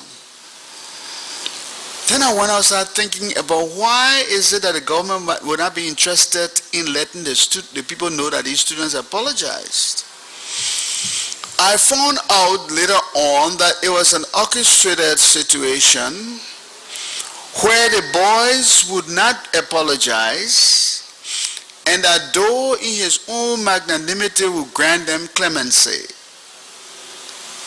That was supposed to be the end of the story. But if you announce that the boys apologize and therefore though granted them clemency, then it will look like, it will not be as forceful as saying that the boys did not apologize but though just forgave them. General Bowier was then vice head of state. He and all the other TRC people went to the mansion. As I told you, in those days, I helped to write speeches for the head of state, for the former President Tolba and all of that. So Willie Givings invited me to the mansion and gave me the whole deal. That the president had informed the military government that whatever decision was brought down by the court would be forcefully executed. That's why he had told Bowier and all the people, including Abraham Colley and all of that. But Doe's plan was to free the boys. He did not tell his colleagues. And because we at the New Liberian knew that these people would not be executed, we assigned government photographers and videographers throughout this town to various population centers to capture the mood of the people when that announcement was made. So Doe came to he announced it from his office with the PRC people standing there and were all there. And he read the report and talked about how these students were recalcitrant and defy authority, and they were being manipulated by invisible hands and all kinds of things. And the military tribunal had brought them down guilty, and he had promised that whatever the tribunal said he would do. However, with the power vested in him as head of state, he granted clemency. And all the PRC people were disappointed. And from the mansion, you could hear all across this town rejoicing. The very next day, Mr. Pajibo, Mr. Blackie, and Mr. Brunel and others appeared at the New Liberian office. Mr. Joe Roberts, who now works for the New Democrat, was working with me at that time. Asked him. The New Liberian office was in the E.J. Roy building. They came to thank me for my coverage of the story. And I couldn't understand why they came to thank me, because I didn't do anything for them. What they did not know is that what they wanted was what the government wanted. They did not want me to tell the public that they apologized, because they want to be the big heroes. The government did not want me to tell the public that they apologized, because the government wanted Doe to look like he was giving them pardon. So the students and the government had the same secret to hide. And I was the one who was supposed to hide the secret. So many times you hear things in public, you don't know the inside story. But the inside story is that the government and the public and those students had the same objective. And so everybody went home happily ever after. So that was the military tribunal. Then comes the situation with what I told you I'm going to tell you about. I'm just giving you headlines now. Later on, when you call me for the thematic thing, we'll go into details. I told you I'm going to tell you about how Doe was not captured November 12th. I did not finish. I stopped and went to something else. Don't forget, I'm coming back. November 12, 1985. The elections were over. Doe had been declared the winner. There were people in the United States and other places who felt that the elections were rigged. Mr. Emmett Harmon had announced that President Doe had won, head of state Doe had won the elections. Because I was working with the Liberian Information Center in Washington, D.C., I monitored Mr. Harmon's broadcast live from the Unity Conference Center, because the government had money and they could just put the telephone on and put it to the radio, and I heard everything. After that, there were plans to come and teach Doe a lesson, and so people prepared to come. And it was rumored and later confirmed by some members of that organization that a group that called itself the Liberian Business Caucus was behind plans to come and teach the president-elect a lesson in how to rig an election. And so this planning went on to the extent that this organization found itself in the very center of a plot and a plan to remove Doe before inauguration, which was going to be January. So they were going to remove him in November. And I'm talking this because of the young people. In this, the way I'd say yesterday, do not let anybody tell you about country and Congo. They will be fooling you. People do not get together because you are country or you are Congo. People get together because of interests. Political interests, economic interests, social interests. The Liberian Business Caucus were comprised of people who mostly were hitched to the Bowier group, the bluff boys, the affluent boys, the business boys. And so Doe didn't have a real connection to that group. And so that group felt very safe having their meetings behind the information building in the Chamber of Commerce building and talking all kinds of things about what they were going to do to Doe. What they did not know is that one of their own members had been elected to a high office in the government that Doe was supposed to take over in January 1986. So this guy panicked. After they got to a certain place, he panicked. Because then it clicked to him that if they mess this guy up, my position is messed up.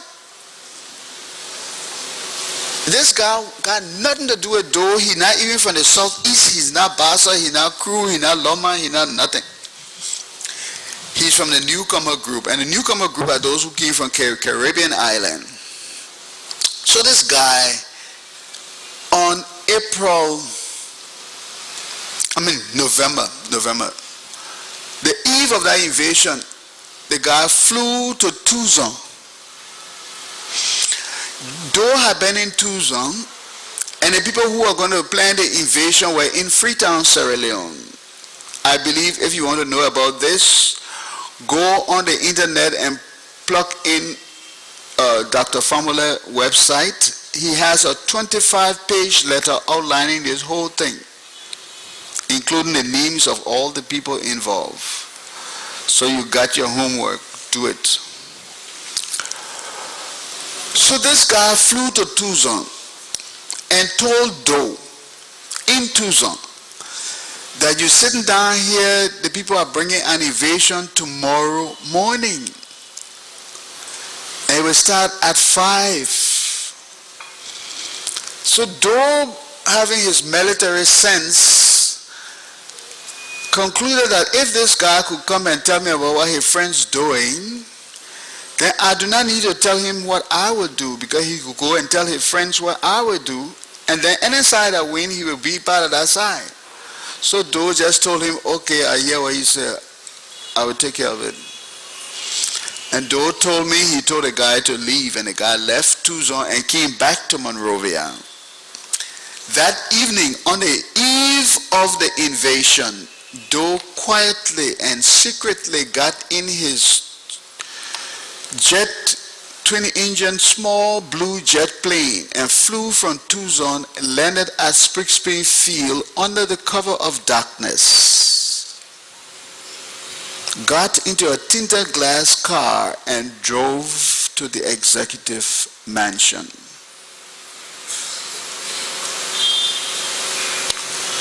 Got his boys together and told them that he had something to tell them. But he went to sleep and said when he get up, he would tell them something. They should all remain in the yard. He went to sleep, got up, shaved himself, got dressed in his commander-in-chief uniform, and called them together and said, there will be an invasion here tomorrow morning at 5 o'clock. I command you that when it starts, don't shoot back. Don't do anything. If they break the mansion down, let them break it down. Don't shoot back until day breaks. Then we will open up. Do you understand me? They said yes. Go to the barracks, tell the people in the BDC that they should just be on the standby for any orders. Don't say anything else to them. Meanwhile, those who were coming from Freetown had already written a script, and they made Kuangba read the script, and the script said that President Doe had been overthrown, he on the run, and there's no escape for him, and all kinds of things. Arrest all government officials and bring them to the mansion. That tape was recorded before they entered Liberia. And it was authored by two persons who are not friends today. I will not call their names. Go and do your research in Fambuda's letter. So the two guys wrote the script, Kurumba read it on the cassette. They came, stormed LBS, put the tape on. And everybody thought that Doe was doomed. But Doe was sitting in the mansion, listening to everything. And the bombardment started at about 5. And there was no shooting coming from the mansion. And the broadcast on the radio was telling people that Doe has fled. And everybody believed it because no shooting was coming from the mansion. By daybreak, those soldiers opened up. And those people who were shooting around the mansion were subdued. The poor public did not know what was happening. They started arresting government officials and taking them to the mansion. When they arrived, the mansion guard would open the gate. They would take the government officials in, the gate would close behind them. The officials will be taken to go and eat or to go and sit down and rest somewhere. Those who brought the officials, that was the end of their day. Nobody carried the news out. So more people brought more people.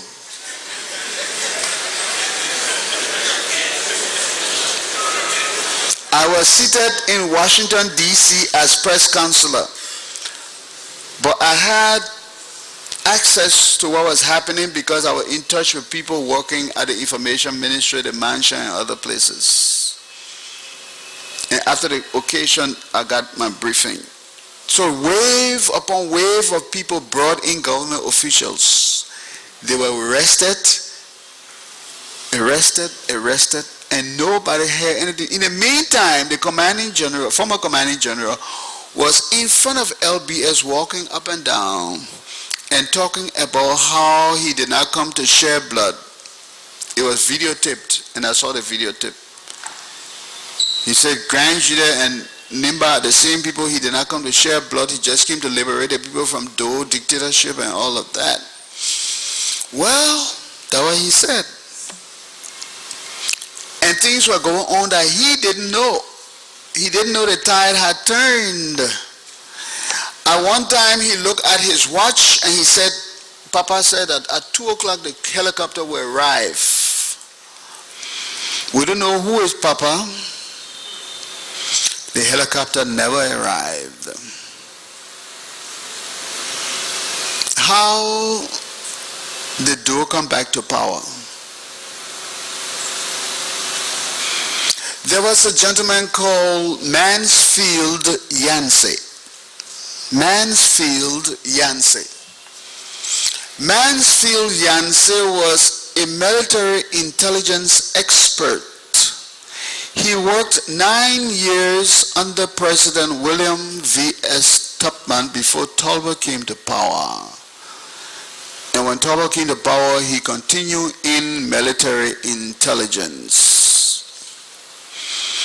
Mansfield Yancey was the one who, when all of the military security and other forces met in shuffling in 1984 to nominate Doe to be their presidential candidate, it was Mansfield Yancey who got up and made a speech nominating Doe.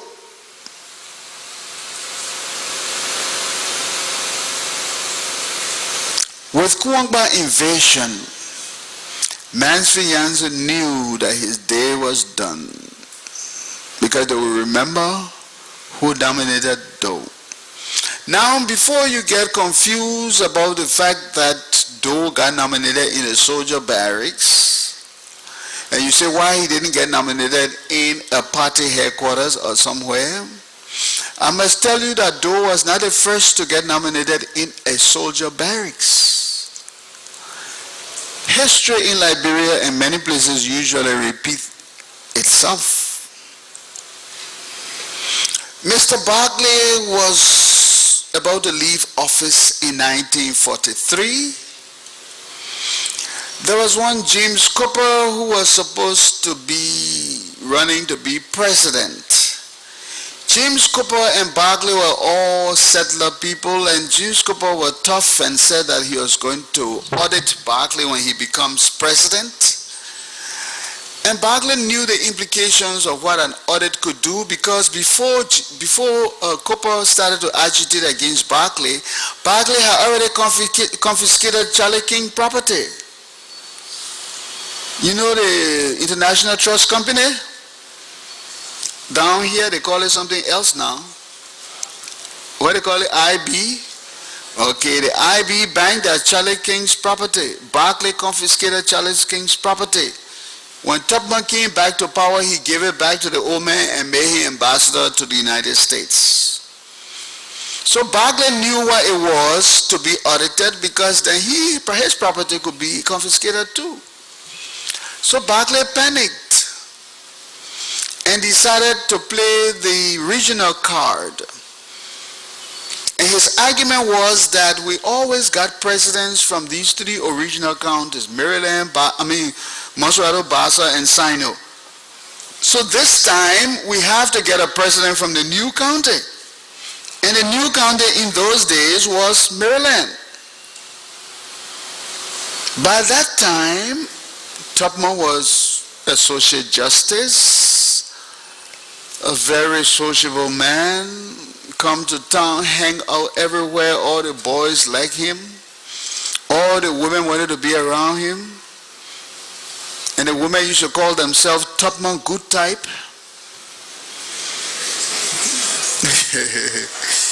They call themselves Tubman Good Type. And he became popular. And so he fell in love with some of these women around here.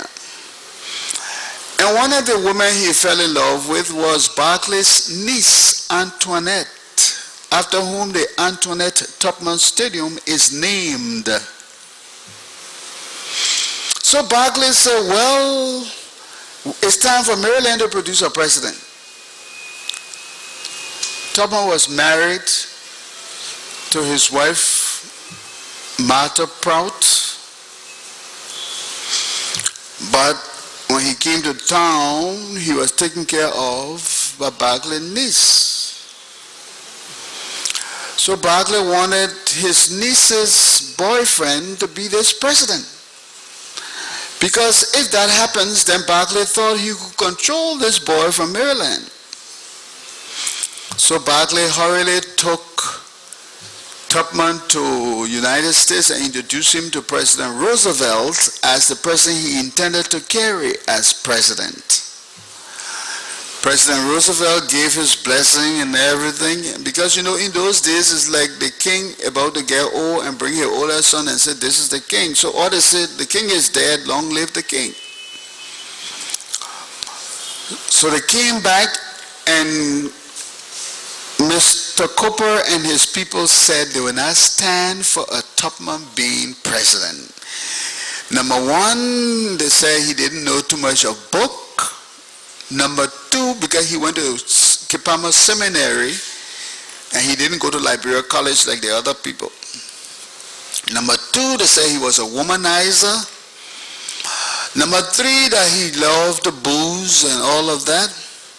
So they wanted somebody that be academic like Barclay, who wrote love poems and wrote the Lone Star Forever, and he could compose music and do all kinds of things. Old man Charlie King could compose music too. A member of our president were intellectuals.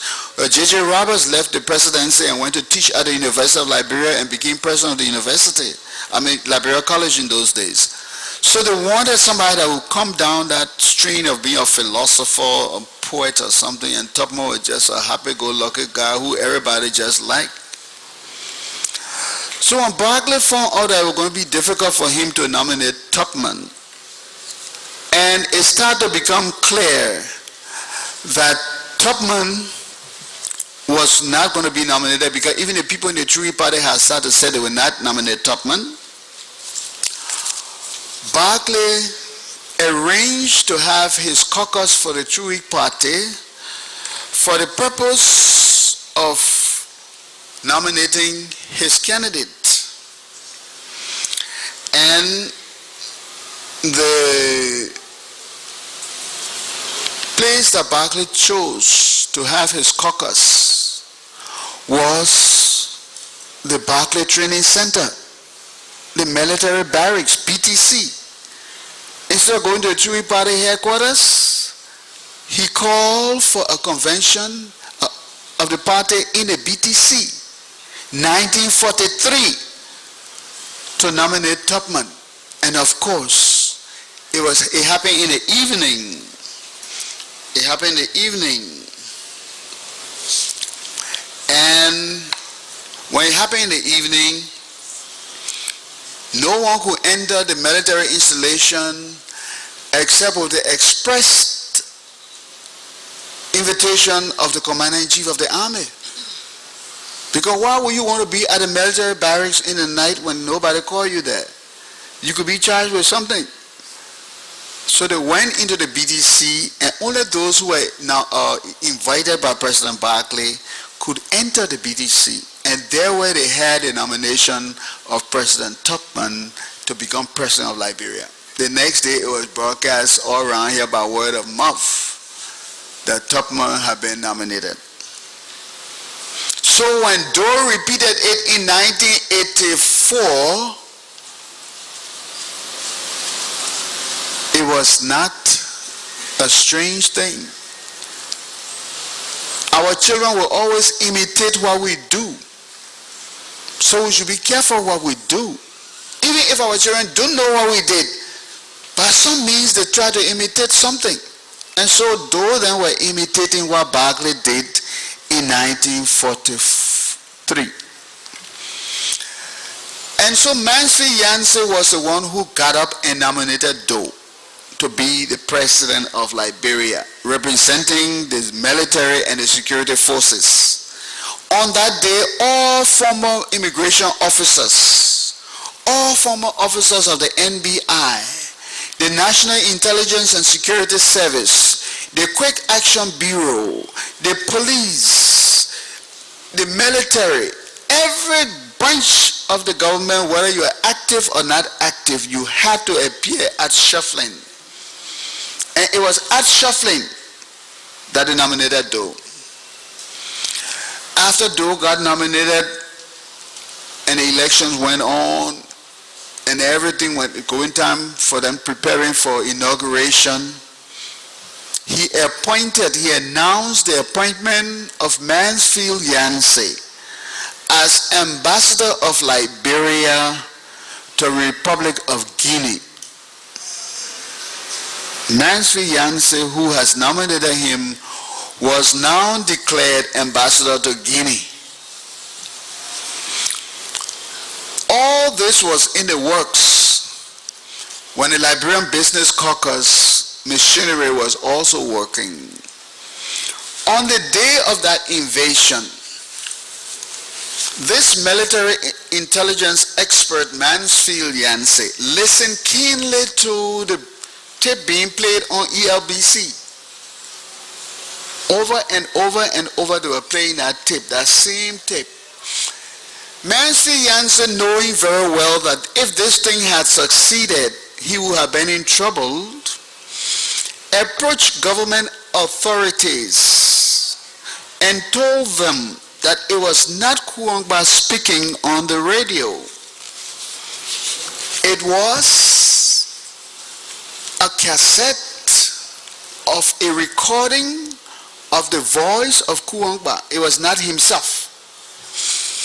And therefore suggested that the whole thing could be turned around if we could only capture that cassette from the radio station. And therefore the military objective for that day was to capture the radio station and take the cassette off. How do you do that? They had some people from Shefflin,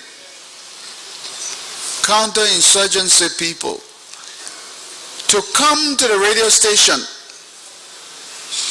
with their rifles in the air as a sign of surrender. They approached the radio station, turned over their rifles, and Kuongba told them not to ill-treat them, let them sit down. These are the kind of people we like. We didn't come here to kill anybody. So they sat them down. And these agents just watched keenly everything, checked everything out. Some people who say that we didn't have a trained army, I'm sorry for them. We had a trained army. But if you don't treat your trained army like a trained army, they could get wild and go out of way. But they had their basic training by the Americans and by the Israelis, especially the anti-terrorist unit boys. They were trained in counterinsurgency and everything. Very well trained. If you bring some of them back now and put them against the new people, you will have a real good competition. They watched the whole show. And one by one, they got up and said they wanted to go pee-pee. They went behind ELBC and took off the military uniform they came with. And under the military uniform were civilian clothes. And with that, they got lost in the crowd and went back to Shefflin and planned the takeover of LBS. General Kuongba was still in that area, videotaping him, talking. Those boys came back and they exploded something and everybody got confused and the group ran into the place and captured the radio station, took off the tape recording. General Kuongba had to retreat. I do not know the details of what happened to him, but there are a few things I know from reading good books, such books as Inside the CIA, Inside the KGB, Inside the Mossad. Good books that were sold in this town that young people should read so they can understand what's happening around them. When you are sent on such missions, they put around your neck a gold chain with a cyanide pill hanging on that chain. A cyanide pill is a pill that when it touches your tongue, you die without feeling anything and you die instantly. And they will tell you, like for instance, it is sending me, they will say, well, Emmanuel, you know the deal. If anything should go wrong, we don't know you, you don't know us. Just take your pill and go to sleep. Well, the video revealed that two persons were there jumping up and down, said that they killed the general. The video also revealed that some people said they ate parts of the general. I do not know whether those people who ate parts of the general can still talk. Because some other people believe that the general was so black when he died that he might have died of his cyanide pill. And so somebody came and shot up the dead body and convinced those that they killed him. Because it was also said that when they captured the radio station and the general made contact with some of his friends in high places, they said, well, Thomas, you know the deal. There's nothing we can do about that. So he knew it was time for the pill. All this time, Doe was in the mansion.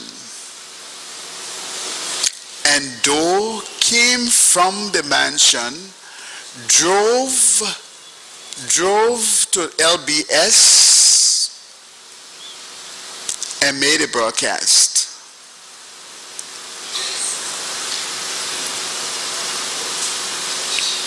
And what happened? A lot of people that day were victimized because the information was misused. People in the Cinco area were convinced that the general was in power. People in the United States, in the Union of Liberian Association, were convinced that the general was firmly in power. In fact, the ULAA, the Union of Liberian Association in the United States, sent a fax to the mansion congratulating Kuangba, and Doe received the fax. True story. Ask them. Kamal, who are you? All these people who are in that group, ask them. People, I'm telling you these stories because when they happen again, please know how to act. Don't be too anxious to congratulate. So, the people in Cinco area and Painesville and other places came in droves with palm leaves. I was in the US, but as a journalist, I reconstructed the whole story from notes and interviews. They came rushing up past by the, what a place name, City Hall. And when they reached in front of the Catholic Church, there were the Moag looking down on them. And the Moag opened up. And dump truck full of people were removed on that day because of a PR blunder that told the people that a general was in charge when in fact it was a cassette playing. Damage control is a specialized area of public relations. You don't take little boys to play with public relations. You run into trouble. I'm telling you these stories because someday they might happen again, and please know what to do. Keep cool. Wait until the sun goes down before you decide to go to bed. Don't go to bed before the sun goes down. You don't know who's coming. So that is for that. I will say the last thing before I go, or before the commission can ask me questions, and that is what happened with me and Doe. How come Bowier and Doe parted company? Why did we part company? In fact, how did we get together? How did he know me? How did we become friends? And I'm telling you, he was my friend. I don't run away from my friends, no matter how bad you talk about them. I don't run away from them. I stick by my friends. He was my friend. I had been appointed Minister of Information. He came to me after about 30 days to congratulate me for the way I was doing my work. We went to the cabinet meeting, and he brought up suggestions. Everybody said yes, and if I thought it was no, I would say no. And I was warned by some of the bigger guys that, I gotta be careful because, my time might not be long in the cabinet. I said, okay, but I had just come from Washington, D.C., being member of the National Press Club, or rubbing shoulders with people there. I didn't care about whether I stay in the cabinet or not. It was in Washington, D.C. at the National Press Club that I introduced Mr. Emmanuel, who was president of the Press Union of Liberia, to a group called the Committee for the Protection of Journalists. Why did I introduce Mr. Warite? Because I wanted the journalists in Liberia to have link with a group in the United States.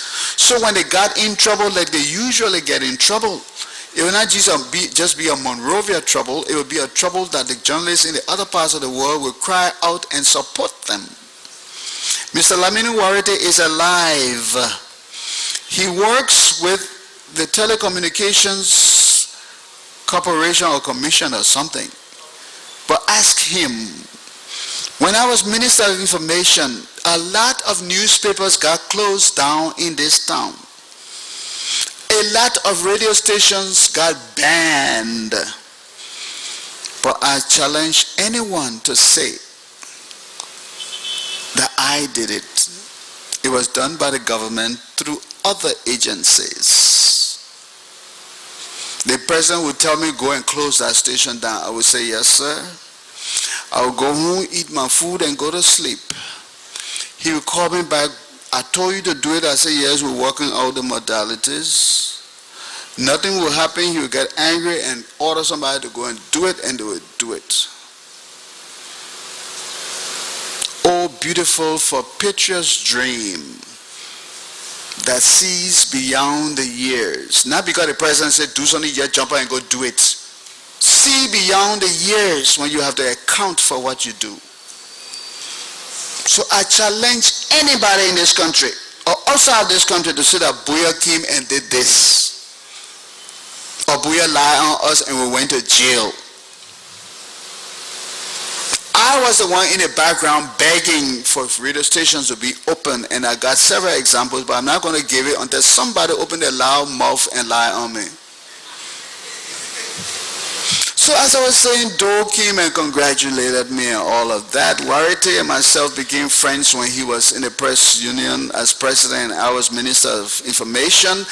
And when foreign journalists came to this country, I told them that we have a Liberian policy, a Liberian culture, that when you enter town, you don't just run and talk to the town chief. You have to go to somebody who is your stranger father in that town, who will bring you to the town chief. So as of the time I became Minister of Information, no foreign journalist had a right to come to me and say, I want to be accredited. I do not know you until you pay courtesy call on Lamini Warite, the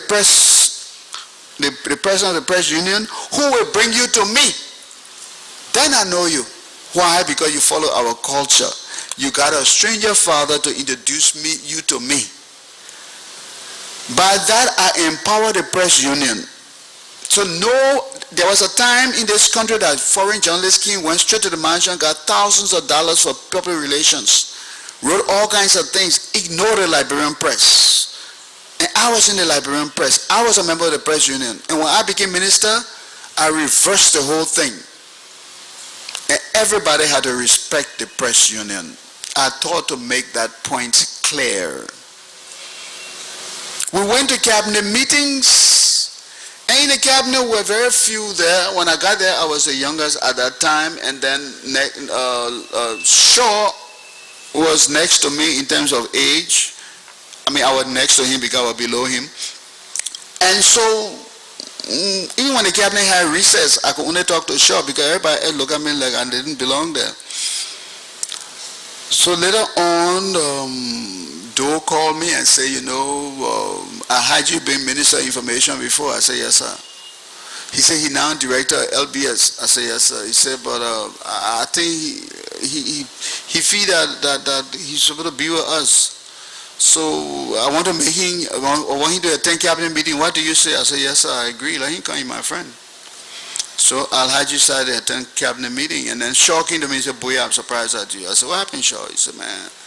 He said, you don't know the essence of power. I said, what do you mean?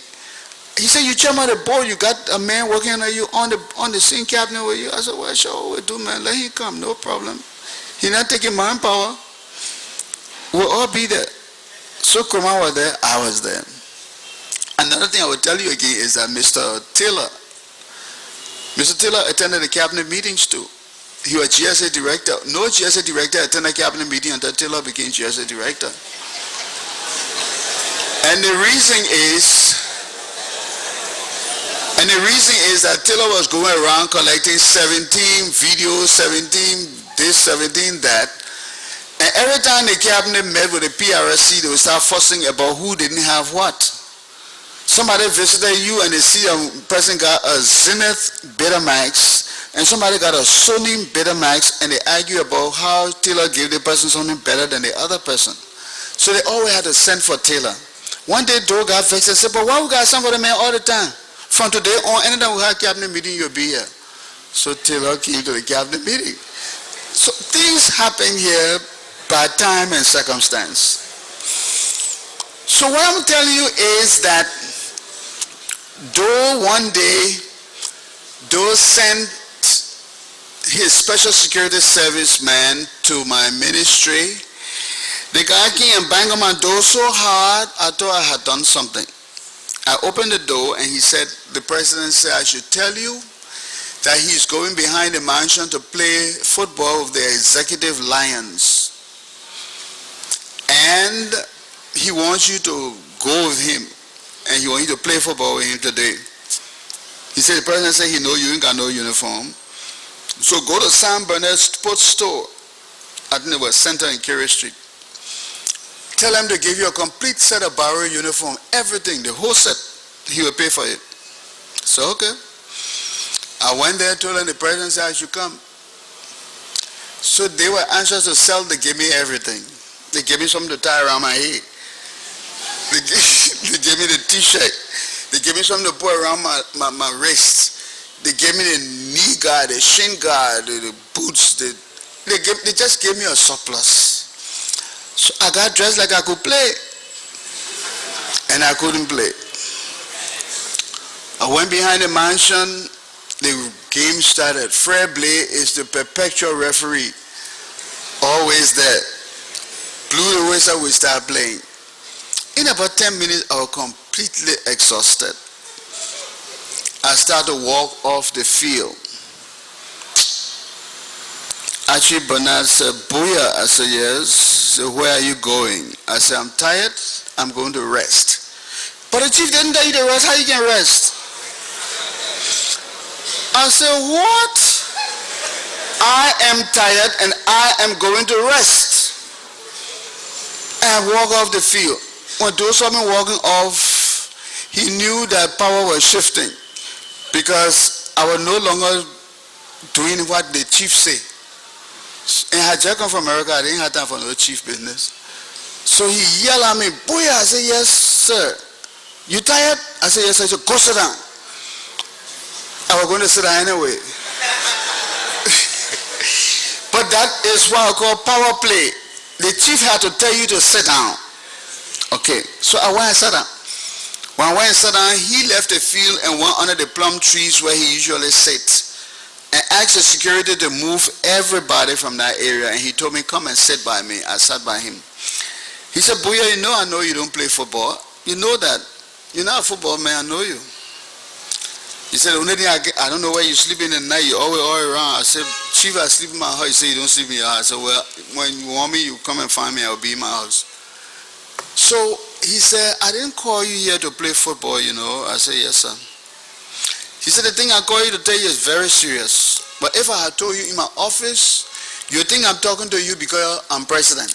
And I don't want to talk to you because I'm president. I'll talk to you because you're my crowder boy. He said, when you were born, I said, January 17, 1950. He said, but I was born May 1950. I said, but you're my small brother. He said, yeah. He said, I was keen to talk to you, man. I said, what's that? He said, I want you to be my friend. I said, what? He said, I want you to be my friend. I said, what do you mean by that?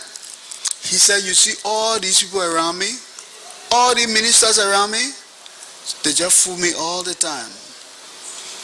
He said, you're the only person who's been telling me the truth around here. Anything I want to do by you tell me no. All the other people, they fool me. They bring me BB5. They say you do that in the country will develop. You do that in the country will develop. So I try it, it's failed. They say, do it no book. So I want you to be my friend. Anything in this country I'm doing and you see it is not good, stop me, I will stop. But just don't tell me when other people they call me once and just tell me to stop. He said that all I came to tell you, he walked off and went to play football. And I went home. I am just telling you these things to tell you that there are times that no matter how bad you perceive the person to be, that person still wants somebody who can tell him, shut up, stop, don't do it. And it was good he gave me that authority. Because on December 31st, 1988, I received a press release from the office of the president sent by the Minister of State, G. Alvin Jones, he's still alive, informing me that as of January 1, 1989, as of January 1, 1989, yeah, the government was going to increase the price of rice. So what? So I said, I cannot publish this. I called Minister Jones on the telephone. I said, I see a press release here from the mansion saying that the price of rice is going up tomorrow. He said, yes. I said, I cannot publish it. I'm sorry. He said, oh, the president left that release when you were going to Tucson yesterday. I said, yes, sir. I can't publish it. Tell him I will not publish it. In the meantime, I contacted my friend Emmanuel Shaw. Emmanuel Shaw was against it. But what I did not know is that Emmanuel Shaw had been dismissed that same day, the night before. Because apparently he was against this increase in the price of rice, and those people who wanted to increase the price of rice gang up and had Shaw dismissed. They just called the president up and told the president that Shaw had been speaking at the Chamber of Commerce or somewhere and had made some remarks against President Tubman. And President Doe used to like President Tubman. He wanted to be President Tubman. So if you say anything bad about President Tubman, President Doe will deal with you. So President Doe just told the president, okay, announce I sacked the man. Did they even contact me? I was Minister of Information. Did they even tell me? It was just announced early that morning that Doe had sacked Shaw as Minister of Commerce, and he was supposed to turn over everything effective immediately. It was that same morning they brought me this thing to say the price of rice had increased because they had defeated Shaw now, and so I was the gatekeeper who was supposed to announce this thing. When I was sitting here April 14, looking at what was happening, I told Minister Jones, no way. Call the president and tell him I am not announcing it. I called Krumah on the walkie-talkie and told him I don't want to hear on ERBC. If they bypass me and come to you, don't announce it. You got my authority. Tell them I say so. So Minister Jones said, well, I'm not going to tell the president. You can go and tell him. I said, well, make the plane available. I will go and tell him. He said, the plane leaving 10 o'clock. Go there. I said, okay. He said, but mind you, Bowier, the president just dismissed Shaw this morning. I said, yeah, he can dismiss me too. I will go help my master Hakuye. But I will not announce this thing that I was here for April 14 and saw it. Tomorrow is 1989. 1979 we had a rice riot. Tomorrow is the 10th anniversary of the rice riot, and the first headline is that we're increasing the price of rice. I will not do it. I will not do it. I'm not going down with this ship. So I went to the airfield, got in Tucson. Of course, they had told the president I was coming. So he drove to the airfield himself with his bodyguard, Nathan Nelson, in the front seat with him. He brought the car to the airplane. I got down, he said, get inside. Told Nathan Nelson, get in the back. Nathan Nelson got in the back. I sat in the front with him. He said, how you coming on? I said, I'm all right. But we couldn't talk much. The securities were there. And again, when you travel with presidents and big people, you don't talk. Let the president talk first. Saying he didn't want to talk, I was not going to talk. So we just kept quiet. He drove me to the house. Got down out of the car, just ran in the house. Just got out of the car, slammed the door and ran in the house. So I got down and started walking to the house. The soldier said, halt. I said, what's wrong with this soldier? What's wrong with you? They see me coming with the president. He said, but the president did not tell you to go in your house. I said, oh no. So I knew something was cooking up. So I said, okay, I stood outside for 10 minutes. They said, okay, the president said you can come in. I went in, instead of sitting me in the living room where the guests are seated, they told me to sit among the security on one hard chair. So then I knew, no, he had his own way of doing things. If he vexed with you, he tried to make you feel uncomfortable a little bit before he brings you to him to subdue you. And my basic psychology and sociology told me that I had to know how I approach him. He went into his room area and he came downstairs. When he was coming, we all had to stand up, and he went into his office.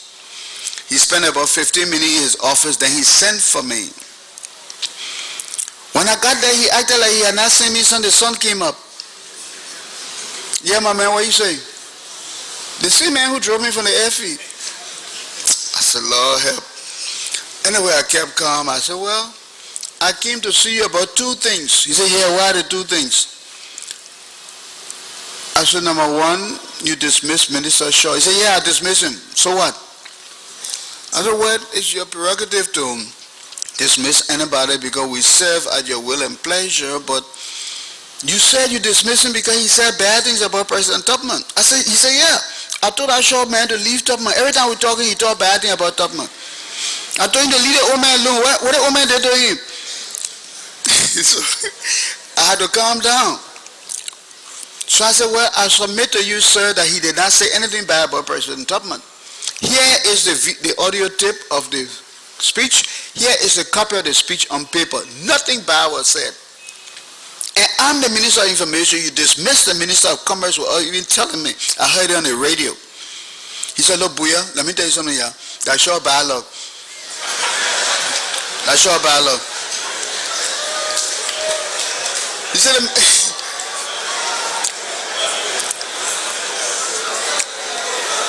said, that's your bad luck.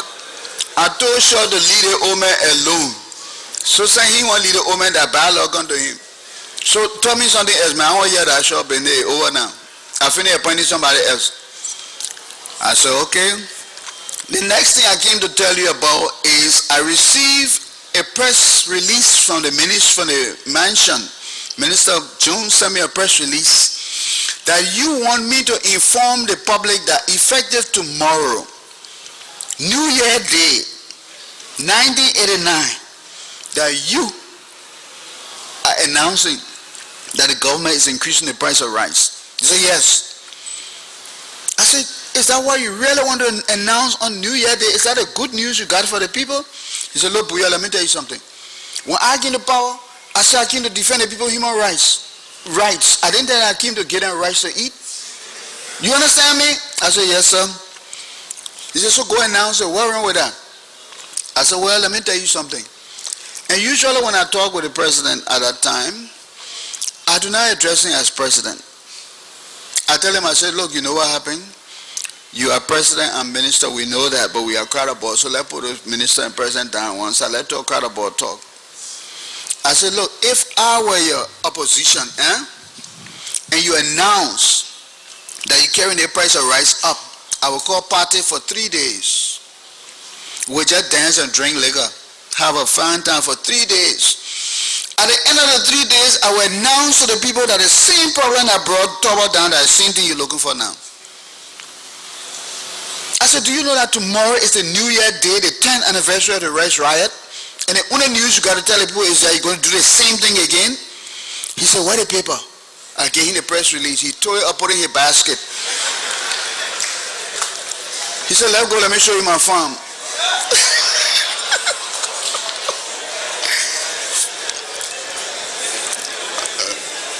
What I'm telling you here is, I'm not trying to make myself look good. I'm just telling you the things that I had to go through to help to maintain some stability here. Dealing with the kind of mentality you're dealing with.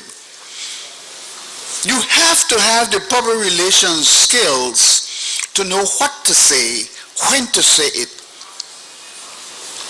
And know the psychology of the person you're dealing with. Because all you go, I said, go announce it. I just said, no. I will tell the people that you're doing the same thing Toba did. Instantly he tore up the paper. And he said, okay, thank you very much. We're not carrying the price of rice up. He carried me, showed me his farm, showed me everything, showed me the Kavala River where his people used to pass from the Ivory Coast to come as migrant laborers to Tuzon, and Tuzon means under the tree. There were no houses there long ago. People came from the Ivory Coast, stood under the trees, and people from Sweden and other places came and took them to go work for a day and took them back, and they went back to the Ivory Coast. So that's how that town developed, Tucson, under the tree. He told me all of that, put me back in the car, we came to town. After that, people got behind here again to carry up the price of rice. It was announced that the government was considering carrying up the price of rice. My old lady was selling in the market. I came home that evening and I asked the old lady, what the food? She said, the food on the table. I went to the table, opened there was only one bowl on the table. Opened it, there was a big bowl of soup. I called, I said, but what is rice? She said, what rice? And y'all say y'all carrying the price of rice up? When you go up, you have rice to eat? He said, look, let me tell you something. Yeah. Let me tell you something. I told you you got queen sense and country blood. Let me tell you something. God bless you. You're a small boy. You're in government. They think they care old people for that. I think you're going to do it again. So since you will do it, go eat that soup. I'm cooking no rice for you. You'll go carry the price of rice or you'll see what will happen with you. I went back to the mansion, talk, and we had to kill that idea. In the government, there are always all kinds of people competing for the president's attention. The president is an unfortunate victim of circumstance. The president is always a scapegoat. Everybody uses the presidency for their own purpose. No matter whether the president got MA, BA, PhD, or like Doe graduated from the Marcus Garvey High School. Do you know where the Marcus Garvey High School was? That's where he graduated from. It was organized by people from Moja. And they were teaching there. And they were teaching Doe. In 1976, 77, 78, before the rice riot. And they cannot tell me it is a lie because again, God had placed me at the Ministry of Education. I was administrative assistant to the minister, and I received a national security briefing from the NSA every Monday morning. And Mr. Fuma Salif can let it do the research for this committee, and you'll find that list there. 1977, 78, 79. When the NSA was informing the Ministry of Education that a group of university professors had organized the Marcus Garvey High School opposite the demonstration school on Clay Street, and they had recruited these soldiers and other people, and according to the NSA report, they were brainwashing them in revolutionary activities and socialist doctrine. And the same people that executed the coup, their name were on the list of students at that school before the coup. Tell them Bowier said so. I was administrative assistant to the minister. I received the report and I took it to Dr. Huff. If the NSA got good records, they will find it, but I don't think they can find it. Why? Because a few weeks ago I went in the street and my ground beef seller was selling me some ground beef in sensitive documents with NSA letterhead. And these were documents from the Taylor era. I do not know whether they have anything from the Tolbert era. Doe became president of the Student Council of Marcus Garvey High School. Mistress Esther Zulu, who ran the cafeteria at the Capitol building, and I think she's still there. She was one of Doe's classmates at the Marcus Garvey High School, and she received the money from Doe to run his campaign as Student Council president. All my witnesses are alive. The boys from Moja organized the Marcus Garvey High School. So they knew Doe, and Doe knew them before the coup. They knew Doe, and Doe knew them before the coup. I did not say they helped him to plan the coup. I said they knew him, and he knew them. By 1982, Doe and Joy Segbe Bole fell out in the mansion. Doe decided he didn't want Bole to be a minister of state anymore. Transferred Bole to the Ministry of Education. And they sent me a press release because I was assistant minister and special assistant to the Minister of Information.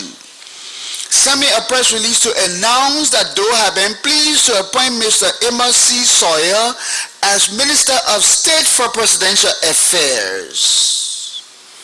I received that document, and I have my copy among my papers in the United States, and I'm sure Mr. Valentine can help you to find a copy on the mansion file in the executive mansion. Few minutes after we received that document, I got a call from Mr. Willie Givings, and he's still alive. Willie Givings told me, look, you don't announce Sawyer's name because he had called here and said he doesn't want to be Minister of State. He got interest in being head of the Constitutional Commission, and so he talked to his student, and Doe had agreed to put him on the Constitutional Commission, so you shouldn't publish his name, scratch your name off. We'll tell you in a few minutes who will succeed Bole. Then when they brought Harry Nanyu, and later on John Rancid. I'm just telling you things. You wanted to hear me talk? I'm talking. Doe knew Sawyer. Sawyer knew Doe before the coup. So nobody can say, oh, well, we didn't know these people. They just took us from jail and called us to the mansion and this and that. You knew these people. You knew these people and they knew you. This is the time for brave men to stand up and tell the truth. Tell the truth, and if it's bad, tell them you're sorry. But tell the truth first. So people, Liberia is a deep place. Long, deep, mysterious history. If you don't listen keenly, they will tell you lies. Yesterday I closed by talking about how we tend to play down certain persons who have made contribution in the past. I must tell you that in the 1950s and 1960s, the French people controlled the Sahara Desert. Algeria and all those places, Morocco and all those places controlled by the French. And the French had a way of testing their nuclear and atomic bomb in the Sahara Desert, especially in the 60s. And once a year in this country, in Liberia, ask your grandma when you go home, and your grandpa if they stay alive, or your grand-uncles. Once a year we knew it as flu season, FLU. Once a year we all get sick in this town, people would die. We knew that a lot of people would die once a year. I forgot what month it was, but we can do the research. So the flu season came, people died, and then we knew the flu season was over because the French people have finished testing their bomb. When they test the bomb in the Sahara Desert, all the air, the wind come down this way, we get sick and we die. And what can we do about it? Nothing. There were some brave boys who decided they were fed up from the University of Liberia and other places. You have boys like Kringa Harris, William Appleton, and others who decided they were fed up with this thing. They marched on the French embassy in Monrovia, demonstrated. When Kringa Harris was demonstrating, his father was in the government as assistant minister for Coast Guard at the Defense Ministry. He put his father's career on the line and demonstrated. Tubman got vexed. They had him arrested.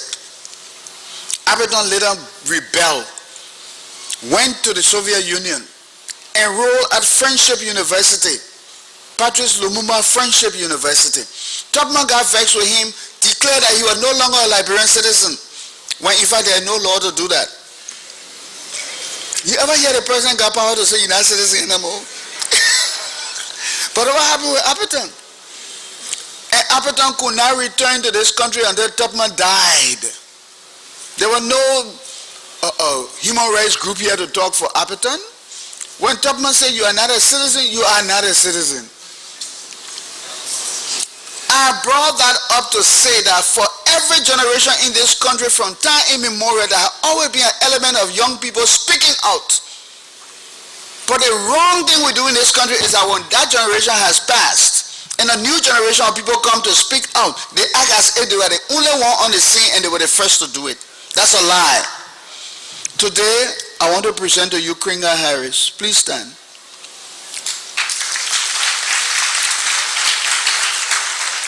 He was one of those who carried the protest to the French people. How many of our journalists make research to know that? But soon these upstarts come and won't act like they are the only one who ever thought about human rights in our lives. That's what happened with Liberia. Every leader want to kill the other leader, the image of the other leader that left behind. So we go on a rampage to kill people's images. And so we never improve. You go to Washington, D.C., they will show you the Lincoln Museum, the Washington Museum, all kinds of museums. To Liberia, show me one president's museum. Soon that president is passed, we don't want to hear about him. And soon this one passed, we don't want to hear about her. That's Liberia, a bunch of people who got no sense of history. No sense of history.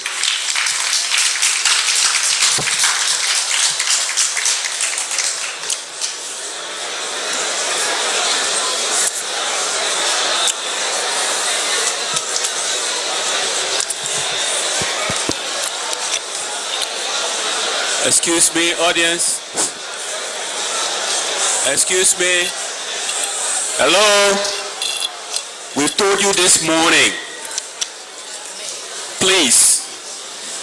We will not allow clapping. We told you this morning.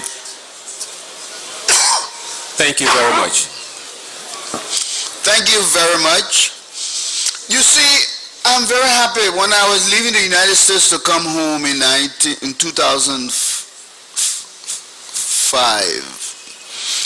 December 18, 2005, I told my wife, I have a feeling that when I die, I will be a happy old man.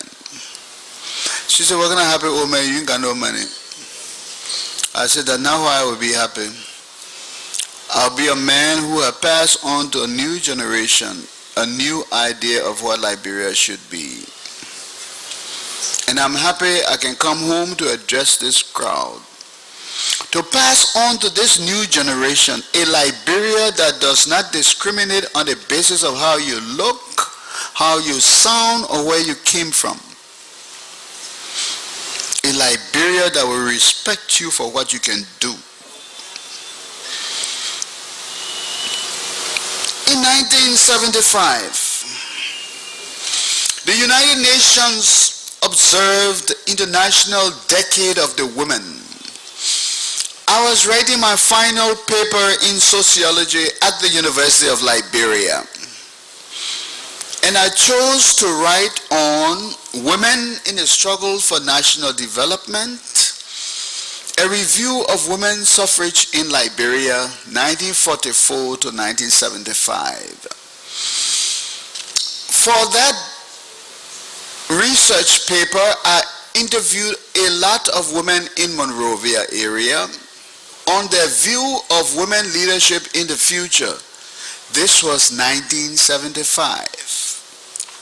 One of the questions I had in that document, that research document, was, did those women at that time ever believe that in their own lifetime there will ever be a woman president of Liberia?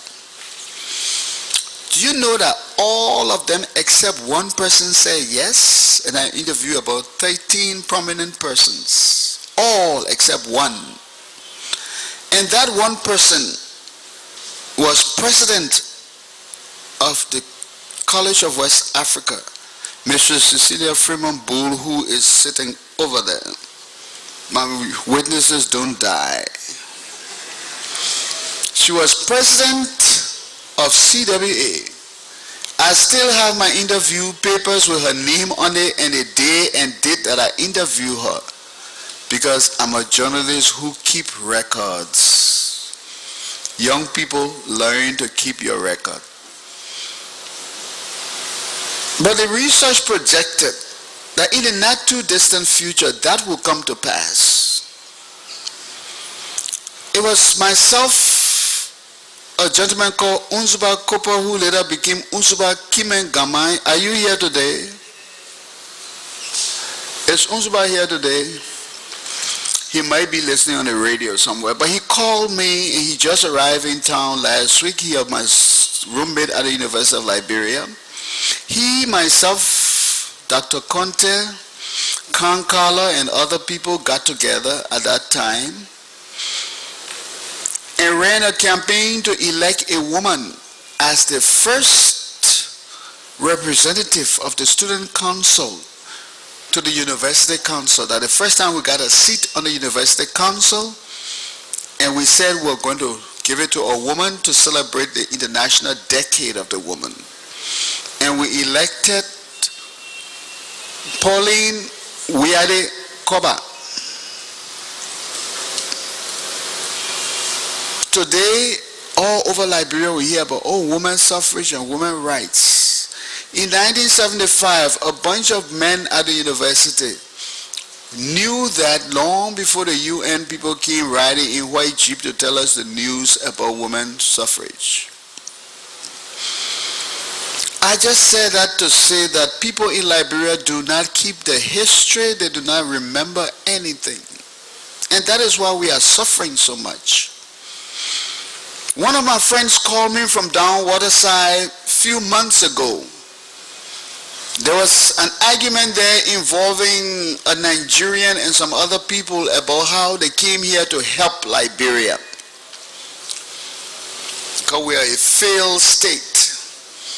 They came here to help us, to put us back on track, and they were developed, we were not developed. And this boy called me and said, you can help us? Didn't you tell us one time that we help Nigeria too? I said, yes. So he said, please talk to this man. They put him on. I said, hello, young man. He said, hello. I said, do you know a gentleman called Nnamdi Azikiwe, your first president of Nigeria? He said, yes, that's our first president. I said, well, I just want to tell you he was our scholarship student. The government of Liberia gave him scholarship to go and get his PhD when the British government would not allow him to attend their schools. He came back and he wrote a book entitled Liberia in World Politics, in appreciation for what we did for him. Did he ever tell you that? He said, no, I didn't know that. I said, please be informed. I said, do you know that during your Biafran war, our Vice President Tolbert got in a twin-engine small plane and flew to Nigeria to make sure he made peace so you couldn't kill yourselves up? After he visited there, Gowon came to this country and Nnamdi Azikiwe came here, and Topman told Azikiwe not to go back to his Igbo people but to fly into Lagos and declare that as president of the first Republic of Nigeria, he, Azikiwe, wanted a united federation of Nigeria. Do you know that Azikiwe did exactly what Topman told him to do, Topman? And the war stopped eventually. If today we are fighting in our own house and your Nigerian soldiers have come here to help us, when you do not know your own history, is that how you would talk to us? When in fact you only came to pay homage to what we did for you before? If we didn't educate your first president, who would have been your first president? Do you know? I mean, I like to be arrogant sometimes when it's necessary. But when our people do not know our history and all they know is April 14, when we all turned crazy and broke this place up, that's all they know, April 14. A generation of breaker-ups. Mr. Chairman, you know, I trained to be a preacher, and sometimes I do not know the difference between a speech and a sermon.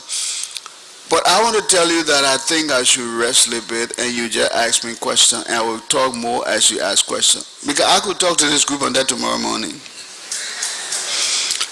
The only thing I want to say to you and to this group is that this should not be the last time we meet. In fact, I have a strong feeling, Mr. Chairman and members of this commission, that we agree, we thank our foreign friends for helping us to set up this TRC. But this TRC has to become a self-help project. The Liberian people should raise money so we can have this TRC here for as long as we want it. So now we don't talk about war business, to talk about everything. There are too many things we need. The war is just a small part of what we need to talk about. We need to have a National Historical Society to really debate the issues and write a new history so our children will not be brain damaged by one-sided history. History written by some Congo person who talk about the savages. History written by another PhD country person who talk about the other people. We want a history in the middle of the road. So I make myself available to any group, any Hatai shop, any city hall, anywhere who want to discuss Liberian history. I will come there free of charge and make sure you get a taxi to take me there and bring me back. Thank you very much.